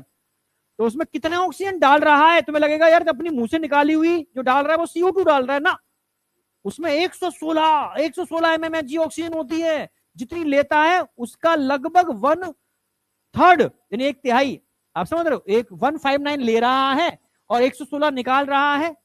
समझ रहे हो? 1/4 तो यूज कर रहा है, 25% यूज की, बाद बाकी की निकाल रहा है, तो उसमें ऑक्सीजन होती है। तो जो एयर निकाली जाती है उसमें 116 mmHg ऑक्सीजन और 32 mmHg CO2 होती है। आई या नहीं आई? तो ये क्वेश्चन पूछा गया था, माउथ टू माउथ रेस्पिरेशन में कितना ऑक्सीजन दिया जाता है? समझ रहे हो? समझ में आ गया? तो माउथ टू माउथ का मतलब जो आप निकालोगे वही तो ऑक्सीजन जाएगी दूसरे के अंदर। आई या नहीं आई? किसी को कोई डाउट? हाँ बेटा। आंशिक दाब, हिंदी में आंशिक दाब कहते हैं। जैसे एटमॉस्फेयर के अंदर दो चीजें होती हैं, एटमॉस्फेयर में एक पार्शियल प्रेशर होता है और एक परसेंटेज होती है। परसेंटेज की अगर बात की जाए तो हाई एल्टीट्यूड पर जाओ या लो एल्टीट्यूड पर जाओ, परसेंटेज सेम रहती है, पर हाई एल्टीट्यूड पर जाते हैं तो धीरे धीरे धीरे धीरे क्या होता है, प्रेशर कम हो जाता है, वो आंशिक दाब होता है, प्रेशर कम। तभी तो कहते हैं पहाड़ों पर दाल आसानी से नहीं गलती, प्रेशर कुकर यूज करना पड़ता है, सुना है ना। तो आखिर ऐसा क्या है, क्योंकि वहां पर आंशिक दाब कम है, आंशिक दाब कम है, इसीलिए ये प्रोसेस होती है, कुकर यूज करना पड़ता है। कोई डाउट किसी को। पर परसेंटेज की बात करेंगे तो ऑक्सीजन का परसेंटेज पहाड़ों पे जाओगे तब भी उतना ही होगा, ठीक है, धरातल पे जाओगे तब भी उतना ही होगा, आप समझ रहे हो। परसेंटेज सेम होता है पर प्रेशर में अंतर होता है। कोई डाउट, एकदम सेट, एकदम बढ़िया तरीके से। हाँ चलो, क्लियर है ना। एनसीईआरटी ने डायग्राम बना के समझा दिया है इसको कि जो एयर आप ले रहे हो उसमें ऑक्सीजन का पार्शियल प्रेशर 159 होता है, CO2 का पार्शियल प्रेशर 0.3 होता है। ये एयर आप ले रहे हो, लंग्स में आकर के दे दिया उन्होंने, ऑक्सीजनेटेड ब्लड के अंदर आके दे दिया उन्होंने, चाहे पल्मोनरी वेन हो या सिस्टेमिक आर्टरी हो, इनके अंदर ऑक्सीजन का पार्शियल प्रेशर हमेशा 95 mmHg होगा और CO2 का पार्शियल प्रेशर हमेशा 40 mmHg होगा। हाँ, पल्मोनरी आर्टरी हो, सिस्टेमिक वेन हो, इसके अंदर हमेशा ऑक्सीजन का पार्शियल प्रेशर कम होगा